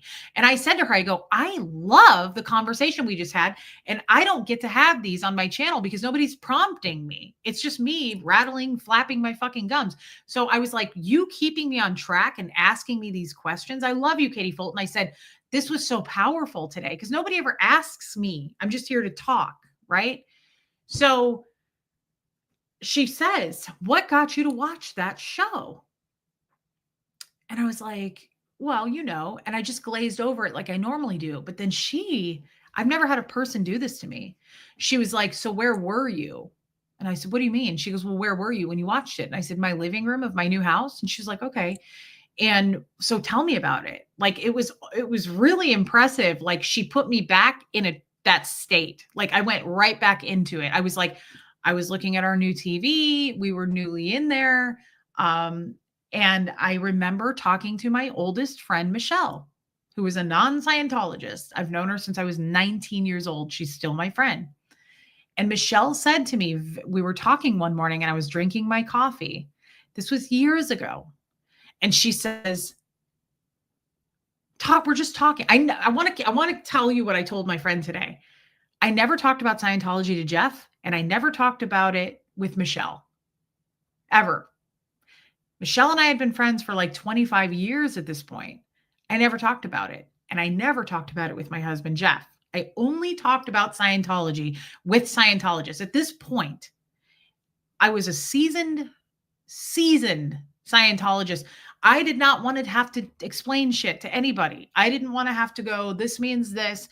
I didn't want to have to answer your fucking questions about Xenu and we don't believe in God and aliens, because that's where it always goes my whole life. If I brought up Scientology to a non Scientologist, you guys believe in Xenu and you don't believe in God, tell us about the aliens and all three of those things. I was like, I don't feel like doing this again. Like it just got old, right? So I just didn't talk about that stuff, even with my husband. Never. Jeff didn't know the Dan O'Connor story. He didn't know any of that shit. I remember the time I told him about Shane, my boyfriend, when I was on staff when I was 14 and he was 24. And that was the one thing I told Jeff. And he goes, that's statutory rape. And I was like, no, it isn't. And he was like, yes, it is. You were how old? And I said, 14. And I said, but he was my boyfriend. And I always equate the R word to non-consensual. So I said to him, I consented. And he was like, it doesn't matter. And I said, yes, it does. He was my boyfriend, Jeff. I was like, you're not listening. We were together for 2 years. Like it had substance. Stop making it like, I felt like he was like minimizing it. And I didn't get it. And he was like, that is statutory fucking rape. Like he's a non-Scientologist, right? I'm a Scientologist. So like that was our first battle of like me even telling him anything. Okay, so that doesn't have anything to do with what I'm talking about. I'm just giving you that example, but I hope you guys are able to follow me. So Michelle is talking to me. I talk to her several mornings a week. And I'm drinking my coffee, and she asked me something, and it prompted me to say, well, so Michelle's parents are still married to this day. Okay. So she was raised in a very different household. Yvonne, me too. Jeff definitely did some good things for me, like getting me to see that. But then it quickly flipped, right? So Michelle, totally not grown up in Scientology, right? Like different story. And she asks me something. I don't know what the question was, but I remember the topic. And I said, well, I said, when I was like 7, 8, 9, 10, 11, I said, my dad, God, Mara, you hate us over here. I don't know why you come in here. I don't understand why people who hate me come in here and talk or watch. I don't get it, Mara, but 6 of one, half a dozen. So Michelle says something to me and I go, well, my dad left. Like I was home by myself after my mom left. Like my dad went and played pool for a few days at a time and my sister wasn't there.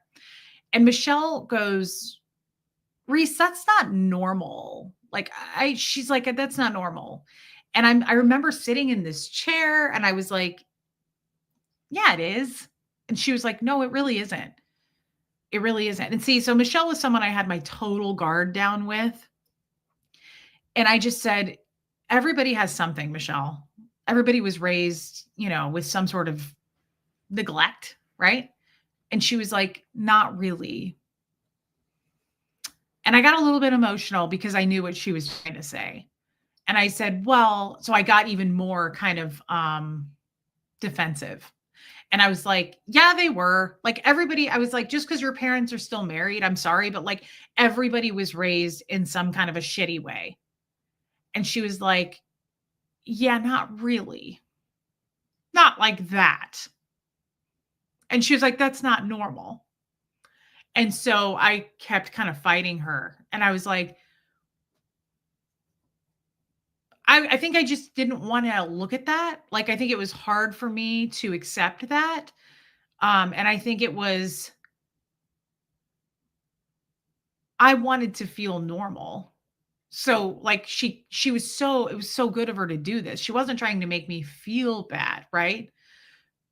But it was making me feel a certain way. And I was like, everybody's parents were everybody has like an abusive parent, Michelle. And she was like, I get that. Like, I hear you. But she was like, and so what she said to me was, she said, I don't like as many years as I've known you, she's like, you don't ever talk about this stuff with me. And she said, you never talk about Scientology with me. And she said, but it sounds like there's a lot of things there that like maybe we should take a look at sometime. And I was, again, just kind of my usual Scientologist self. And what does a Scientologist do? What are we best at? Hey, Ree, we're kind of best at fighting. We're good at defending. We're good at attacking. Now, I didn't attack her. She was my friend. I didn't attack her, but I got very solid with her. And I was like, well, it was normal.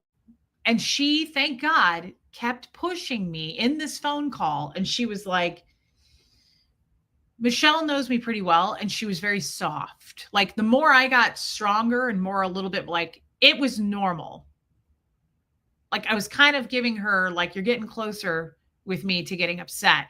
She backed down. She got softer with me, which I appreciate. And she said, you never talk to me about this stuff and you don't have to. But she said, I watched some of that Aftermath show. And she said, it gave me a lot of insight on Scientology. And I said, I remember this whole conversation. And I said, oh, fucking, here we go. I was like, Michelle, it's a bunch of bullshit. I said, so this is exactly what I was trained to say, by the way. We were trained on what to say about this show. And I just spatted it right off because we were trained. And I said, I was like, do you know that if someone went and did a documentary on Catholicism, Judaism, Methodists, anything of people who left that church, they're disgruntled, Michelle. I was like, what do you think they're going to say? I was like, anybody who leaves a job or a church or anything, I was like, they're going to say it's a terrible place to work. It's a terrible religion. It's a cult. Like, I was like, so think about that for a minute. I was very on the defense, like I was trained to do. I was given all this information on this dead agent pack. And I said, also, I was like, none of this shit's true. I was like, oh, so we can listen to these whiny little victims tell their bullshit stories. Like that's how cold, and get mad at me for what I just said, but that's who I was as a Scientologist. We don't have sympathy. And I didn't have any or empathy. And that was my viewpoint on that show because we were all, when that show came out, I can't speak for other ex-Scientologists. My church, my org, pulled all of us in as public and said, read this. This show is coming out. You're going to want to know about it because it's really bad, but it's not true. And it's a bunch of child molesting, wife beating people who put it together. And it's a bunch of fucking people crying and being victims about what happened to them. And it's all lies. That's what I was told. And so that's what I was telling her. Now, of course, that's not true, right? Aw. Hey, monkey shark, soft little kitten here. Finally caught part of a lie. Big hugs. It's hard to see your own trauma, much less verbalize it. That's such a good point. I'm happy to see you. I'm going to message you because I think you messaged me earlier. Thank you, babe. And thank you for your super chat. Yeah, that's who you had to be to survive in treacherous waters. Absolutely. So again, I tell you, Sophia, this kind of hateful shit going on doesn't even make a fucking dent at me. I feel nothing. I've been through so much worse, right? So she says to me, she got real soft, and I love Michelle because Michelle's actually kind of rough. Like she doesn't have, she's got balls. Michelle has no problem pushing back. But in that moment she didn't. I think because I actually didn't I I would say Michelle's a little more aggressive with me than I always have been with her. If that makes sense. I'm usually the softer one in our relationship and she felt me pushing her. And I think she was feeling that like, okay, she hadn't usually behaved this way and I was getting pretty bothered by it. And so she goes, okay. She goes, I'm just telling you, I watched that show. And she was like, there was a lot of information in it. Cause I had just said to her, like, it's a bunch of victims crying. And I was like, anybody's going to do a show being disgruntled coming out of a religion. I was like, Scientology is nothing different, Michelle. I was like, think for yourself. Holy shit, right? They really had us brainwashed. And she said, okay, okay. She said, but the thing is, Reese, she was it's like a big show. And she said, if you could try to just maybe get through one episode, she's like, I think they're like 45 minutes. She said, I recommend that you do, if you can. She was like, I'll leave the ball in your court, but if you can.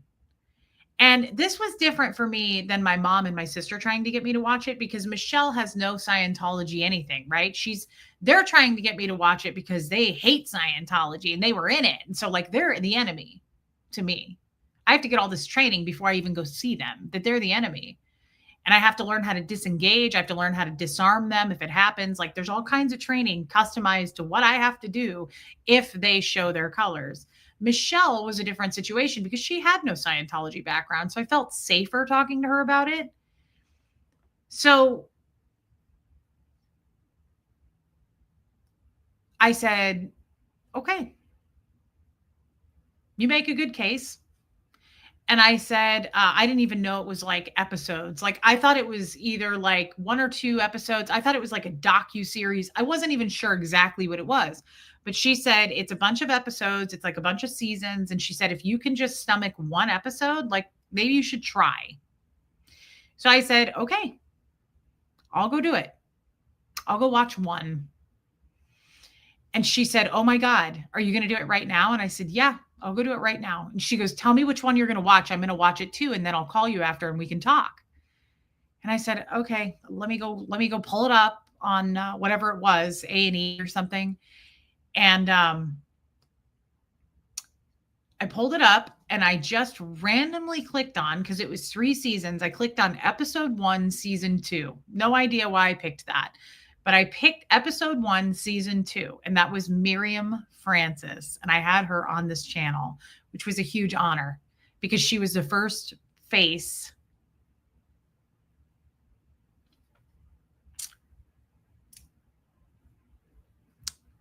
that I saw. And I watched her episode. And what went through everything for me. I mean, it just washed through me. And I could not believe what I saw and what I heard. Because one other thing about Scientology that I've never really touched on, it's hard to say this, but like we know this. You're not allowed to think for yourself. You're not allowed to question anything. This made me realize today, talking to my friend today, nothing is important except Scientology. Do you guys always know that I say, like, is Philadelphia a state or a city? I don't know. Because it's not important. They make that very clear. Education is not important. Not important at all. So I didn't even question it. Does that make sense? Like that's a huge point, right? I didn't even question. I learned more about geography on YouTube with you guys than my whole 38 years of Scientology. I thought Antarctica was a state. You don't even question it. You're just told it doesn't matter. And I never played an instrument and I never played a sport and I didn't have any friends. And looking back on that now, I never had an interest in anything because I was told not to have an interest in anything, if that makes sense. You're not allowed to look outside and see things that maybe you're like, I think regular kids are raised like maybe you want to take an art class, maybe you want to take a Spanish class in high school. You know, what do you want to do for college? All those normal things are to explore what you want to do in life, what you are interested in, things that you want to know about. Maybe you're into archaeology, right? I never experienced that. Yes, Martin. I never experienced. What do you want to do? What are you interested in? You love to paint? Great. Let's get you a painting class. You're into volleyball? Perfect. You like debating? Here's a group. I never, ever, I was terrified of those things. In the schooling I had, I remember people being like, why don't you try a sport? Why don't you like I remember teachers saying that. I was like, mm-mm, mm-mm, mm-mm. Like I was too scared. We came home and did Scientology. My dad would set up 2 chairs and we'd do TRs every day. You're not allowed to not it's a broad statement to say you're not allowed to think for yourself. Sure, we're not allowed to think for ourselves. We're extremely brainwashed. We're extremely manipulated, right? But to the point where, like, as a kid, I didn't even know I could be interested in painting or art or sewing or, I didn't even know I had options. I'm not trying to sound like poor me here, but that's just the truth. I didn't even know. So now here we are today, and what does everybody say to me? "Oh my god, you're like a sponge. You're so curious about everything." Because I'm just learning about what I'm interested in. I always wanted to do yoga. I always thought that looked kind of cool, but no go in Scientology. LRH says nobody can do yoga. It's other practices. It's like other weird shit. You get in trouble for that because it has to do with meditation and LRH says like that's not anything we're allowed to do, right? So like I've never been even don't know how to say this, but like I've never explored. I don't want to travel because I'm afraid to travel because I don't think I'm interested in travel. But then every time I go somewhere, I'm like, I want to go places. Like I want to meet new people. I want to see this. I want to see the how different things look here and how the people are different here. I'm always afraid to go places, but then once I do it, I'm like, wow, because we never went anywhere and it wasn't important. And so, like topics, subjects in the outside world, we're not even allowed to question or look at. School's not important. I was told that 1,000 times. School is not important. Not important. Not important. That's not saving planet Earth. Reese, you're on the right track, babe. The world is your oyster now. Go for it. Mags, thank you so much. No, you're not, Martin. Thank you for your super chat, babe. Here's hoping, right? So yeah, I would love to learn how to play the piano just because of Fred. But so I watched this episode and my friend asked me about it, not Michelle, my friend I talked to today. And she goes, what happened? And I said, I couldn't stop crying.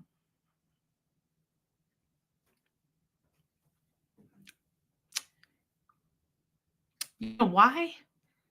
Because that one episode, I was like,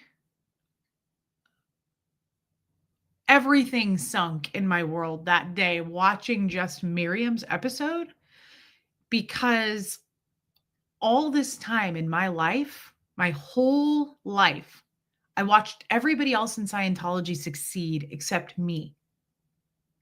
And I thought it's just me. There's something wrong with me. Like there's I'm obviously like um tech isn't working because ethics is out for me. Like I was told that too. Like you are a fucking ethics particle my whole life. My dad was like, "You're a degraded being. Like why isn't this working on you? Why can't you go clear? Why can't you make this shit happen? You just keep ending up in ethics."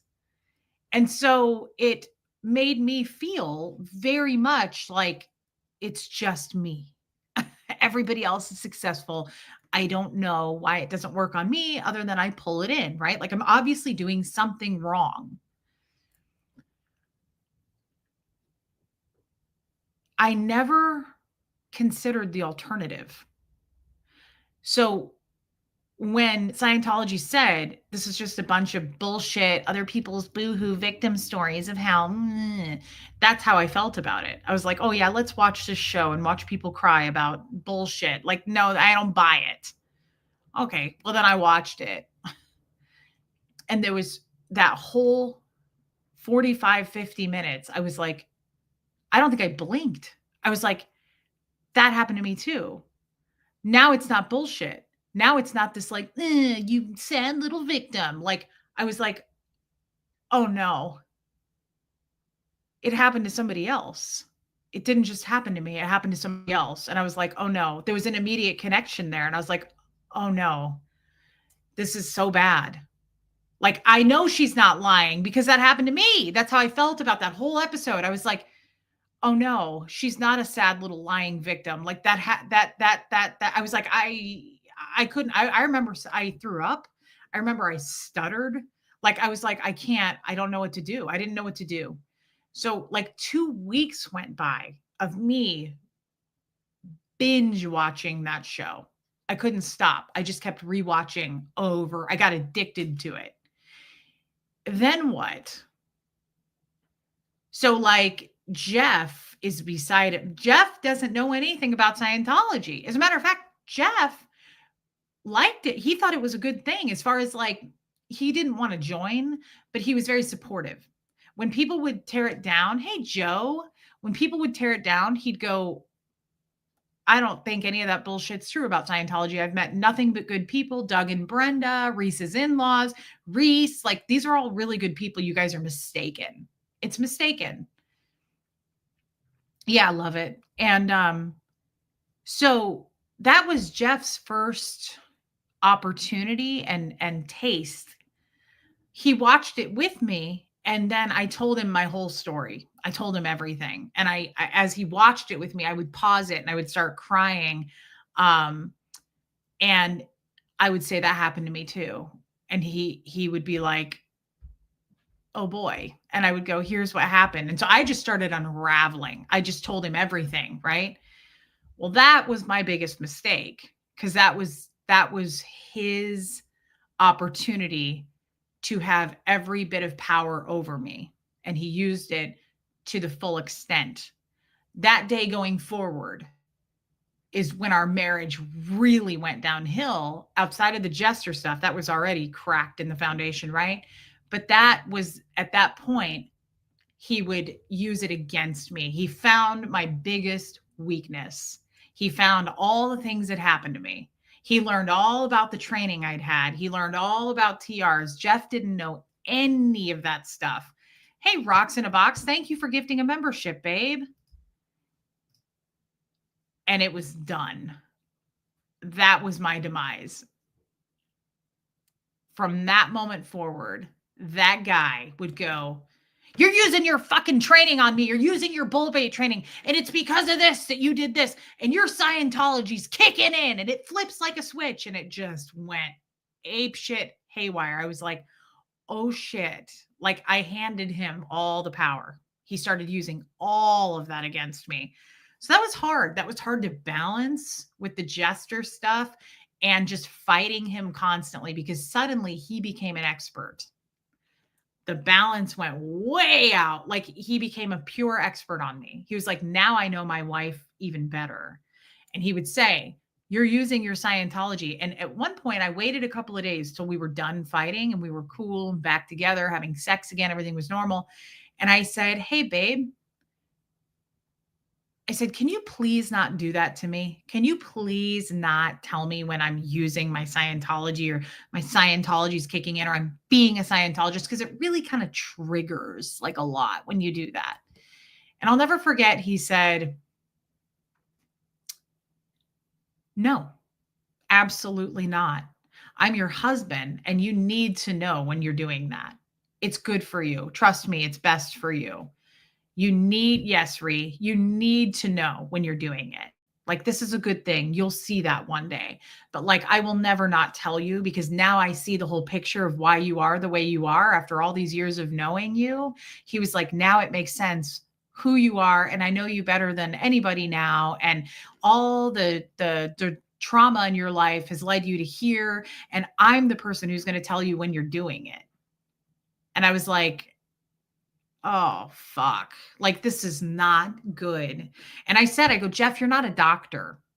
I was like, "You're not a therapist. This is not healthy when somebody is behaving a certain way to pull their trauma out and go, boom, this is why you are the way you are. And it's kicked in right now." Like, that's what he would do. He'd be like, "Oh, okay." Like, I would be upset. And he'd be like, "That's because of what your dad did. You're behaving like you were when you were a child." And I'd be like, "I'm going to lose my fucking shit." Right. And that's why the Jesters and Jeff were way worse than Scientology. Right. Like, way worse. So, yeah. I mean, it ended up being a good thing though, guys, because, right, like, we're here now and I'm safe, but it was not easy going forward, handing over um the weaknesses, right? Like, handing over all of my power. Um, can we get rid of this Jackson guy? He's obviously, I don't know what he's doing, but dude, I don't know who you are, and it just doesn't feel right. And I go off of how I feel, not how I think. And you're giving me a lot of bad vibes. Mods, you don't have to like ban him, but like get rid of his comments. Hopefully he'll stop. If not, go ahead and ban him. But he's giving me creepy vibes. I was basically handing everything over to him, all my vulnerabilities, kind of like I'm doing on YouTube. Exactly, Martin. I agree. Like, it ended up being a good thing. I'm in a good place, but it was rough. It was rough coming out and realizing all of that and then having him use it against me. I wasn't strong in that moment. In that year, that 6 months, I was weak, very weak, and he pounced on that. So that made it hard. But anyway, I watched that and it made me physically sick. I was depressed. And do you know how hard that was? Uh to pretend. I was thinking about this today. I said to my friend, she goes, "What did you do after you watched that and you had to pretend to be a Scientologist still?" And I said, "That was so hard for me. These questions were so good because it put me back in that moment. It made it, I just went straight back. Like, I remember like the TV going. I remember the couch where it was and like sitting there and all these Kleenexes and I was bawling. I remember throwing up. Like, all of this just came, I went right back into that moment. And I said to her, I said, "That is such a good question because it was almost like," I just said this and it was in the moment, maybe I'm wrong, but it almost felt like, um, did he target you more once you were accidentally outed by Aaron? Oh, yeah, Joel Sachs. It was almost like if your dad or your spouse or somebody you're really, really, really close to, right? That you've been with in your life, your whole life. It was almost like finding out they're a serial killer. I know that sounds crazy, but that's what I thought of. Like, I had to be like, ha, ha, and like pretend that nothing was wrong. Meanwhile, I was losing my mind after watching all of those episodes. It broke me. I was like, every episode I watched, I was like bawling. I remember just sitting there with Kleenexes and I was like, that happened to me. I was like having fucking meltdowns. Like, I was just totally probably as close to like a breakdown as possible. Just mentally, I was like, I can't pick myself up. I don't know what to do. All of these people's stories are real. I was told they were lies. Like, I was told they were just little victims. And like every story I watched, I was like, oh my God, that happened to me. That happened to me. Like, I know they're not lying. I feel it through the screen. Like, I knew they weren't lying. I knew this was truth, right? Thank you, Susan Stoner. That is so nice. Thank you for your super sticker, babe.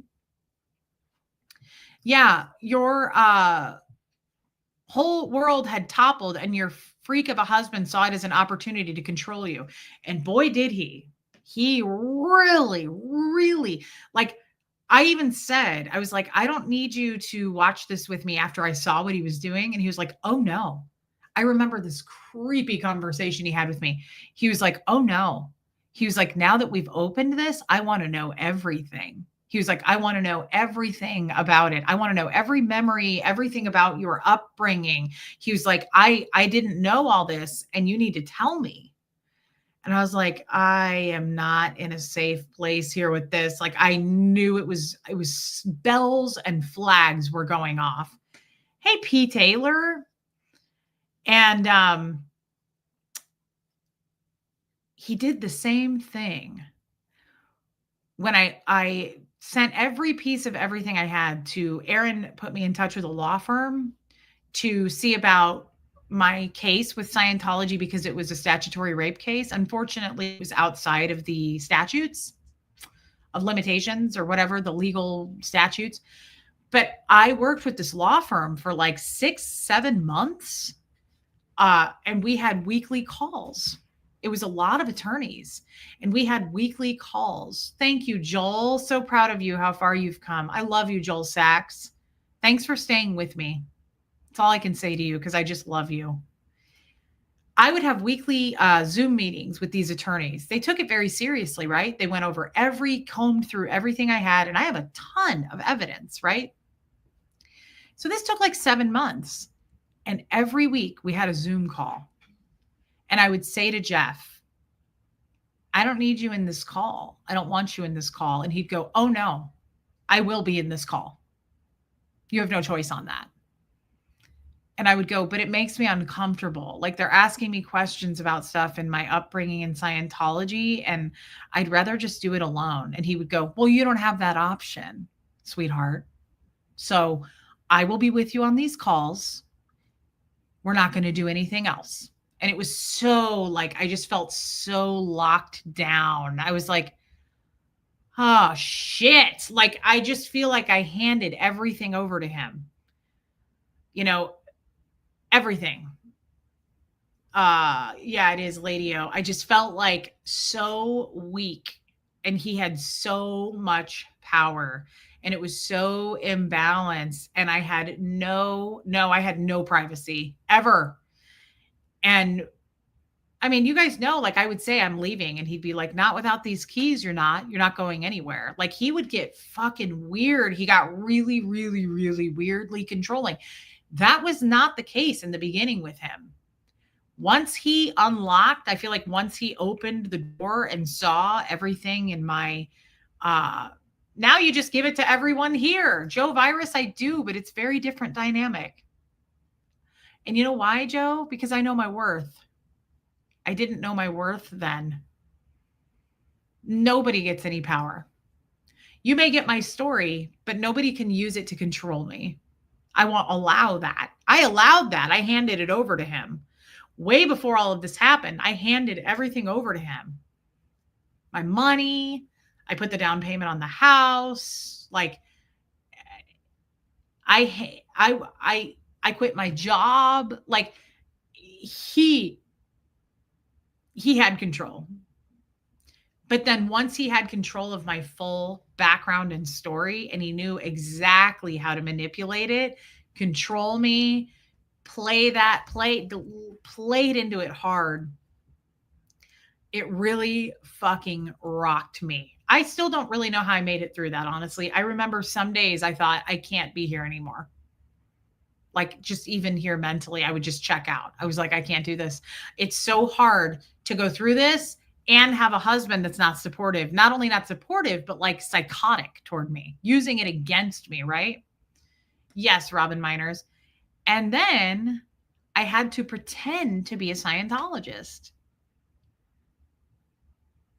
So I had to talk to all my Scientology people. I still had to go through that and balance everything. Balance that I'm okay at home, balance that I'm still a Scientologist, balance I haven't watched this. So to me, it felt like finding out your husband was a serial killer.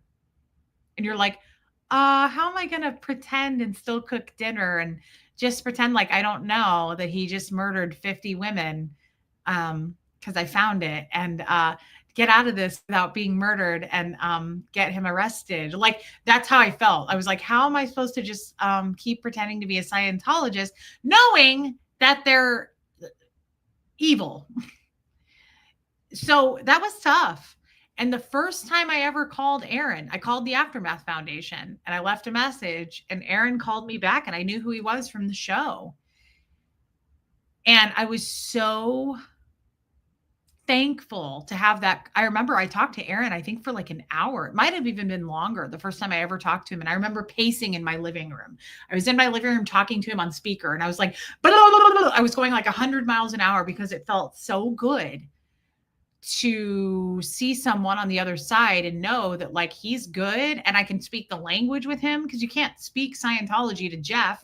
So I was like flipping over to Scientology language, and I was like, I'm scared. This is, I'm afraid. I don't want to lose my family. I was like, I can't get out, but I'm going to lose everybody. And it was so nice to talk to him. I was just like, oh my God, it feels so validating to talk to somebody that's been through this.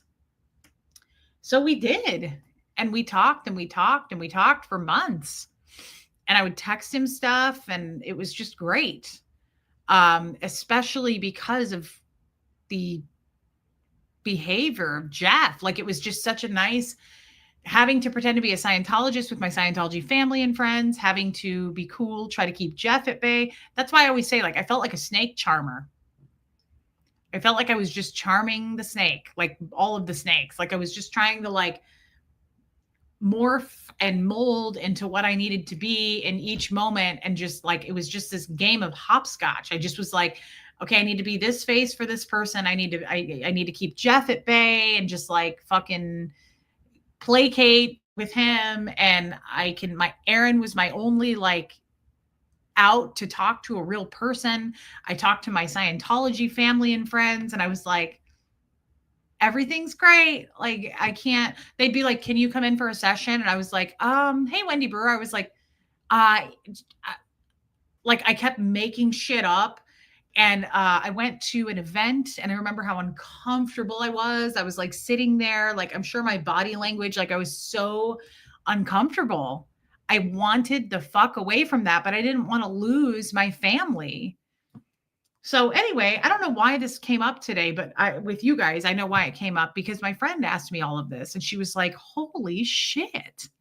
And I was like, yeah, holy shit. Like, I haven't thought these memories in a long time. And when I talk about them on YouTube, nobody's prompting me like she was. I'm just kind of giving what I recall, but like, she was asking me really specific questions. And she was like, so where were you when that happened? And she goes, how did you feel?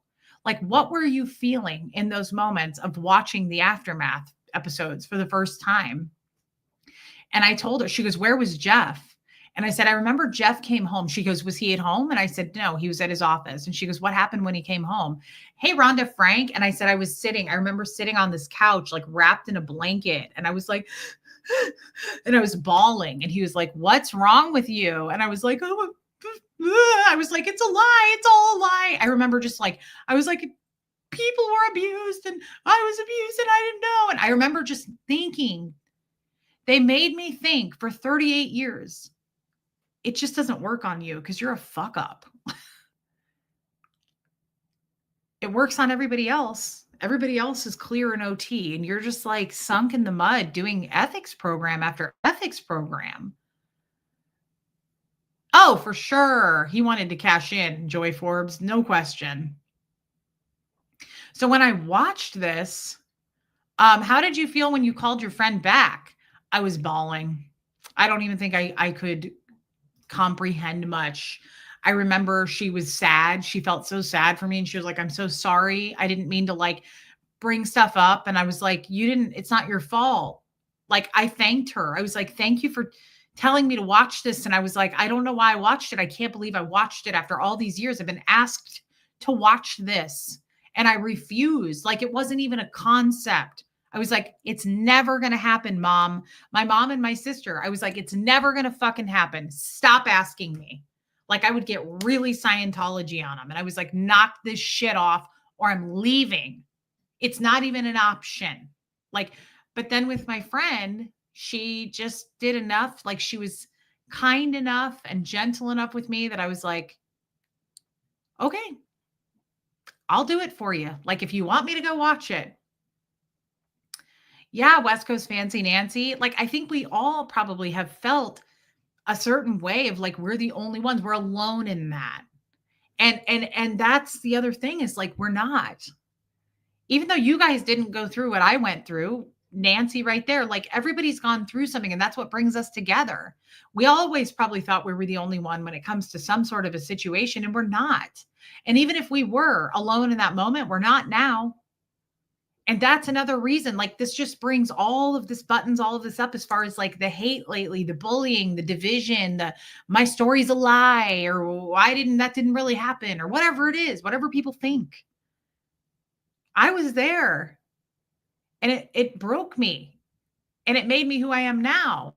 And it made me strong and it made me horrible and it made me mean and it made me have courage to help other people now. And it brought me to here.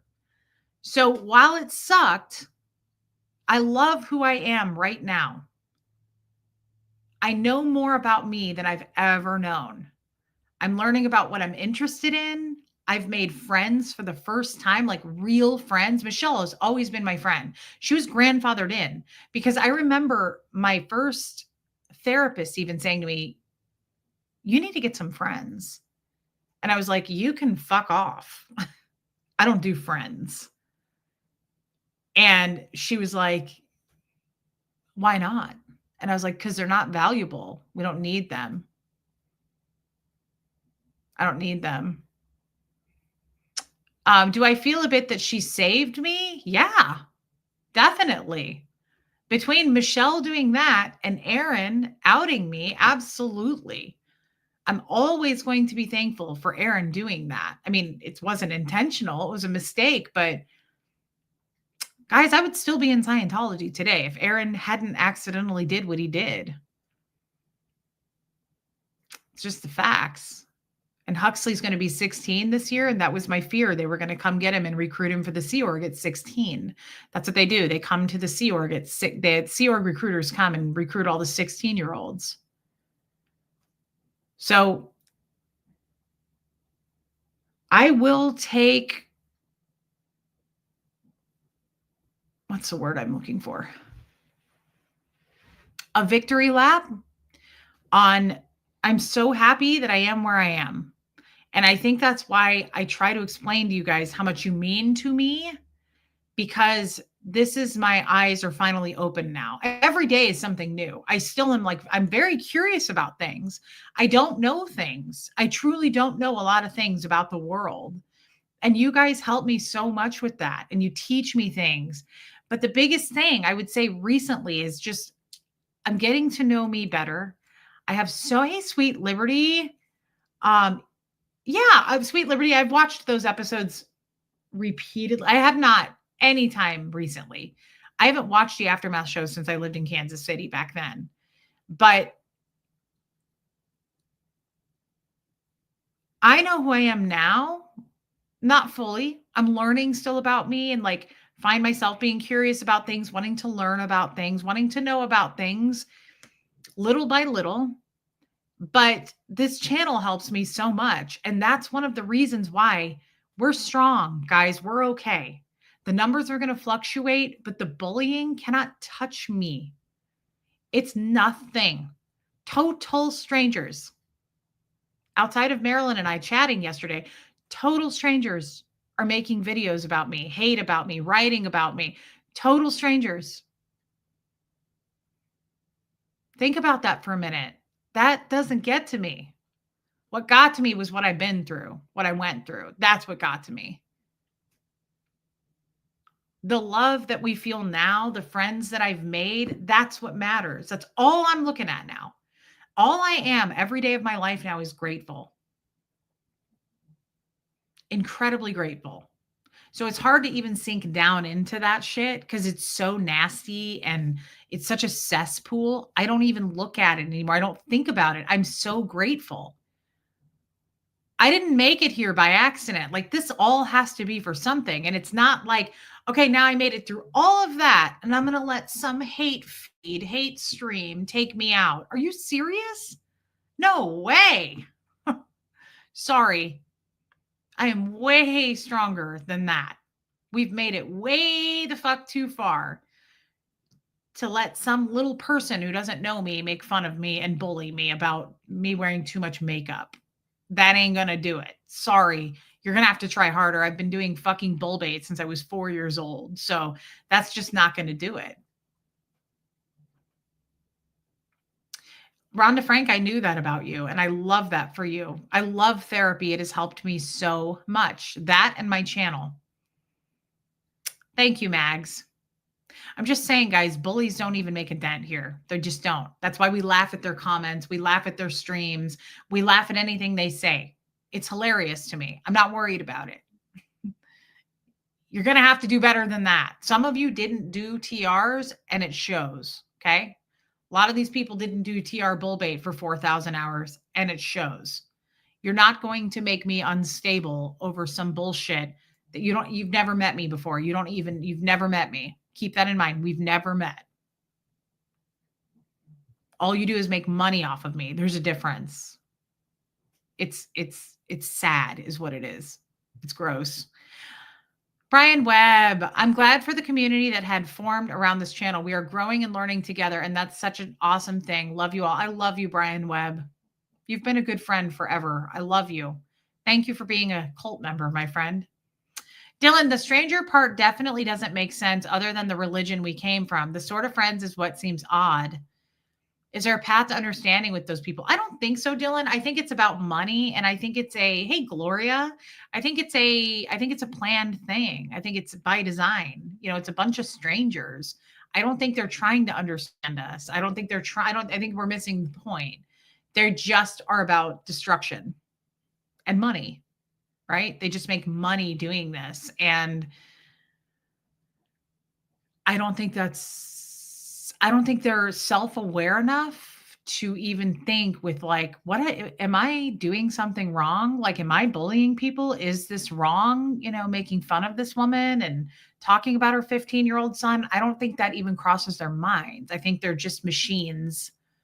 And I think they're being told what to do, right? Like, I don't think they're thinking for themselves. Do you actively help others get out? You have a way about you that would help so many. Cliff Ann, not so much now, but there's 2 people that I'm talking to that are under the radar. I wouldn't say I'm helping them get out. Here's the thing. Sadly, there's not a lot of Scientologists that are trying to leave. It's not a huge thing. I hope it will be one day, but I don't think they're not coming out in droves, right? They're not like coming out going, help us, help us. I know because I was one. They're not trying to leave. They're just not. So there are 2 one is newer that I've talked to more recently. The other one I've been talking to for years. And she's certainly not trying to get out. Not even close. She tells me things, but she's not trying to get out because she has children that she would lose, and she won't do that. And I understand that 100%. And I would never try to get her to get out, right? She can't leave because she'll lose her family. And so there's not a lot, in my opinion, of Scientologists running out through the doors saying, help us get out of here. It just doesn't happen. I think it's very little by little. But I hope that with all the good work, all the other people in this world who are trying to expose Scientology, that will become faster. People will try to get out. But right now, I don't see that happening. Probably not, Ree. Who is telling them? Do you think Aaron condones some people's behavior? Has any of this been attempted to be handled behind the scenes? I have no idea, Dylan. I don't I don't have a clue. I don't have an answer to that. Um, I'm not even sure he knows some of them, so I don't know. I don't know anything about Aaron's life these days, and I couldn't speak to it. I have no idea. But I don't really care either, if that makes sense. Like, it doesn't matter to me. They're off just making their own noise and they have no bite, right? They're just barking. It's just stupid noise. So I'm not really sure. I don't know who condones it. I don't know who doesn't condone it. I'm not their keeper and I really don't care. They're just full of lies. And they're total strangers. These people are total strangers. Never met me before. Speak to my life. I think it's all about money, Dylan. They're making a lot of money by putting my name and my face in their thumbnails. I pay these people. They're on my payroll. I think that's all it's about. Um yeah, they lose all subs unless they talk about you. I don't see it going anywhere because they really do get the most clicks and views when they talk about me. I don't know, Leanne. So I want to talk more about this, and I really liked her asking me questions. So I think sometime I live rent free in a lot of people's heads, Kat. A lot of people that have never met me. It's absolutely obsessive and weird. It's super weird and obsessive and very bullying, very mean, you know. And I know that the one in particular, um,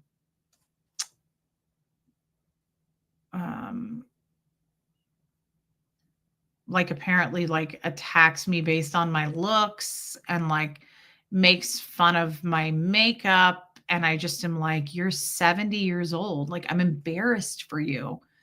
When I hear about it, I'm like, that's embarrassing. Like maybe they're not all there. You know, do you ever think of that? Like maybe they are struggling mentally, right? Like maybe there's some sort of an illness there. I don't know.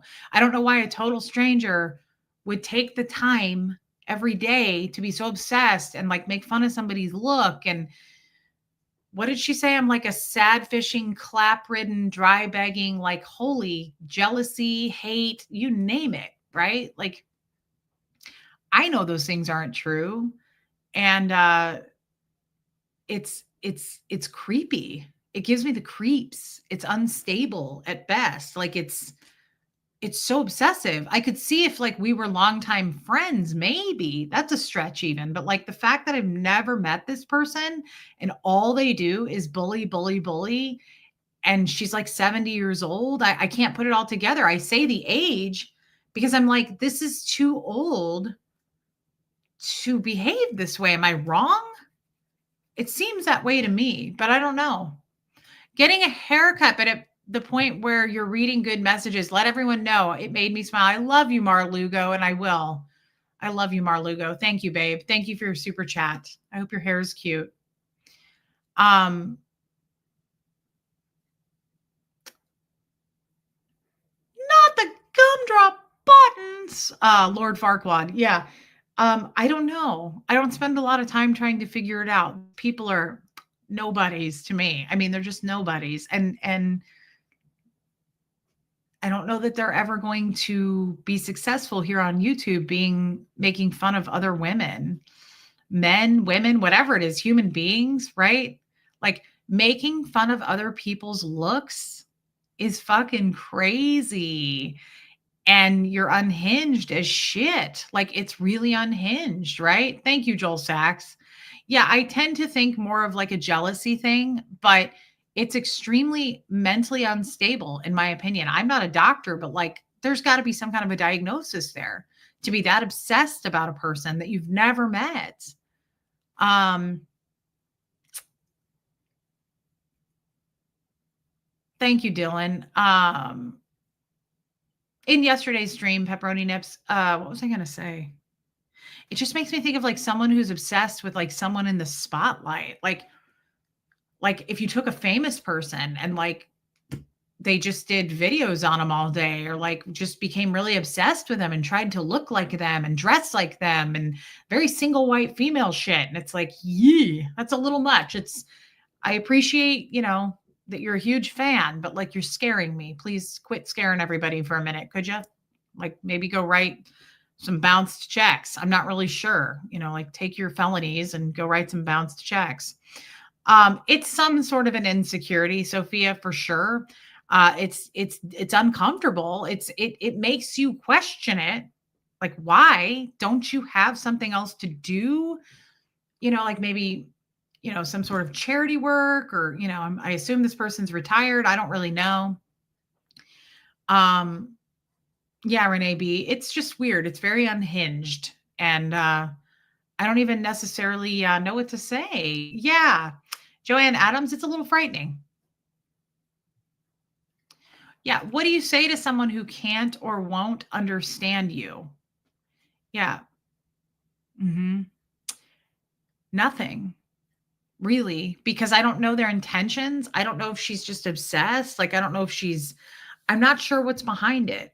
I'm not sure what's behind it. I never understood people who make fun take the time to like make fun of other people for their looks and being total strangers. It doesn't make a lot of sense to me. I think it's just an obsession. And I think there's a lot of probably just mental, like unhinged, mental unwellness there. Again, Dylan, we're ex-Scientologists. Like, I don't know the words, but definitely unstable at best, right? Like very unhinged and disappointing and bizarre, very bizarre behavior, I would say, very bizarre. Anyway, guys, this was a good stream. I felt like it was very therapeutic. It kind of went all over the place, but I think we got the point. I said I didn't really have a point, and I feel like I made my point.